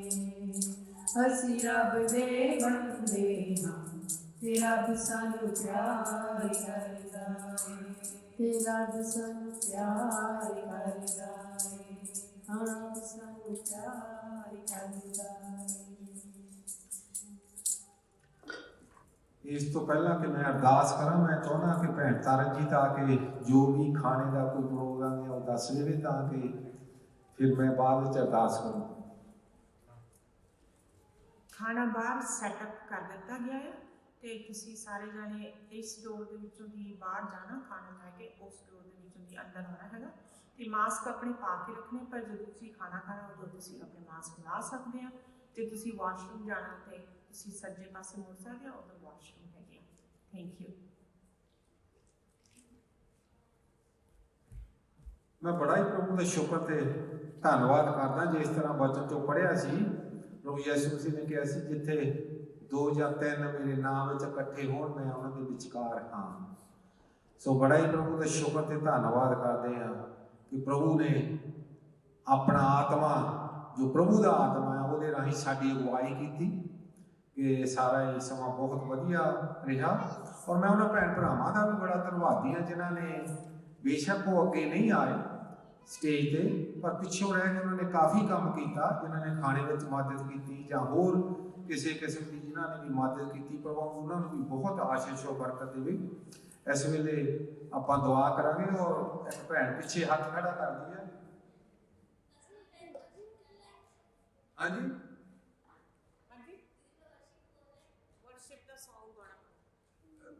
ਸਿਸਟਰ, ਪਤਾ ਕੀ ਗੱਲ ਆ, ਹੁਣ ਮੈਨੂੰ ਪਤਾ ਨਹੀਂ ਕਿਉਂਕਿ ਟਾਈਮ ਆਲਰੇਡੀ ਬਹੁਤ ਹੋ ਚੁੱਕਾ ਆ। ਇਸ ਕਰਕੇ ਮੈਂ ਨਹੀਂ ਚਾਹੁੰਦਾ ਕਿ ਮੈਂ ਬਾਅਦ ਵਿੱਚ ਮੈਨੂੰ ਵਰਿਆਈ ਮਿਲੇ। ਸੋ ਗਾਹਾਂ ਦੇ ਵਕਤ ਜਦੋਂ ਜਿਸ ਵੀ ਤੁਸੀਂ ਚਰਚ 'ਚ ਜਾਂਦੇ ਹੋ, ਆਪਣੇ ਪਾਸਟਰ ਨੂੰ ਪਹਿਲਾਂ ਦੱਸਿਆ ਕਰੋ ਕਿ ਅਸੀਂ ਵਰਸ਼ਿਪ ਦਾ ਭਜਨ ਗਾਉਣਾ ਹੈ ਜਾਂ ਅਸੀਂ ਕੋਈ ਹਿੱਸਾ ਲੈਣਾ ਹੈ, ਤਾਂ ਕਿ ਉਹ ਉਸ ਨੂੰ ਐਡਜਸਟ ਕਰ ਸਕੇ ਹੈ। ਕਿਉਂਕਿ ਪ੍ਰਭੂ ਦਾ ਬੜਾ ਮੈਂ ਧੰਨਵਾਦੀ ਹਾਂ, ਉਹ ਕਈ ਭੈਣ ਭਰਾ 3 ਵਜੇ ਦੇ ਆਏ ਹੋਏ ਆ ਹੈ। ਸੋ ਪ੍ਰਭੂ ਉਹਨਾਂ ਨੂੰ ਵੀ ਆਸ਼ੀਸ਼ ਔਰ ਬਰਕਤ ਦੇਵੇ। ਸੋ ਆਓ ਆਪਾਂ ਦੁਆ ਕਰਦੇ ਹਾਂ, ਪ੍ਰਭੂ ਤੋਂ ਮੰਗਦੇ ਹਾਂ ਔਰ ਆਪਣੇ ਆਪਣੇ ਸਿਰਾਂ ਨੂੰ ਝੁਕਾਉਂਦੇ ਹਾਂ, ਕਿਉਂਕਿ ਪ੍ਰਭੂ ਨੇ ਕਿਹਾ ਸੀ ਮੇਰਾ ਨਾਂ ਲੈ ਕੇ ਜੇ ਮੇਰੇ ਤੋਂ ਮੰਗੋਗੇ ਤਾਂ ਮੈਂ ਜ਼ਰੂਰ ਦੇਵਾਂਗਾ। हे ਸਾਡੇ ਪਰਮ ਪਿਤਾ ਅਸਮਾਨੀ ਬਾਪ ਪ੍ਰਭੂ ਯਿਸੂ ਜੀ, ਇੱਕ ਵਾਰ ਫਿਰ ਤੁਹਾਡਾ ਸ਼ੁਕਰ ਤੇ ਤੁਹਾਡਾ ਹੀ ਧੰਨਵਾਦ ਕਰਦੇ ਹਾਂ। ਧੰਨਵਾਦ ਇਸ ਕਰਕੇ ਕਰਦੇ ਹਾਂ ਕਿ ਤੁਹਾਡੇ ਰਹਿਮ ਨਾਲ ਸਭ ਕੁਝ ਪ੍ਰਭੂ ਯਿਸੂ ਜੀ ਅੱਛੇ ਤਰੀਕੇ ਨਾਲ ਅਸੀਂ ਸੁਣ ਸਕੇ। ਭਜਨਾਂ ਰਾਹੀਂ ਤੁਹਾਡੇ ਨਾਂ ਦੀ ਵਡਿਆਈ ਭੈਣਾਂ ਕੋਲੋਂ ਸੁਣੀ, ਭਰਾ ਨੇ ਬਚਨ ਸੁਣਾਇਆ। ਬੜਾ ਤੁਹਾਡਾ ਸ਼ੁਕਰ ਤੇ ਧੰਨਵਾਦ ਕਰਦੇ ਹਾਂ। ਧੰਨਵਾਦ ਕਰਦੇ ਉਹਨਾਂ ਭੈਣ ਭਰਾਵਾਂ ਲਈ ਵੀ ਜਿਹੜੇ ਆ ਸਕੇ, ਜਿਨ੍ਹਾਂ ਨੂੰ ਤੁਸੀਂ ਇਸ ਮੁਸੀਬਤ ਦੇ ਦਿਨਾਂ ਵਿੱਚ ਵੀ ਪ੍ਰਭੂ ਯਿਸੂ, ਜਦੋਂ ਦੁਨੀਆ ਬੜੀ ਘਬਰਾ ਰਹੀ ਹੈ, ਪਰ ਤੁਹਾਡਾ ਵਚਨ ਕਹਿੰਦਾ ਤੁਹਾਡਾ ਮਨ ਨਾ ਘਬਰਾਵੇ। ਪ੍ਰਭੂ ਯਿਸੂ ਜੀ, ਅਸੀਂ ਫਿਰ ਵੀ ਉਹਨਾਂ ਸਾਰੇ ਭੈਣ ਭਰਾਵਾਂ ਲਈ ਔਰ ਮੈਂ ਆਪਣੇ ਲਈ ਤੁਹਾਡਾ ਸ਼ੁਕਰ ਤੇ ਧੰਨਵਾਦ ਕਰਦਾ ਕਿ ਤੁਹਾਡੇ ਘਰ ਵਿੱਚ ਆ ਸਕੇ।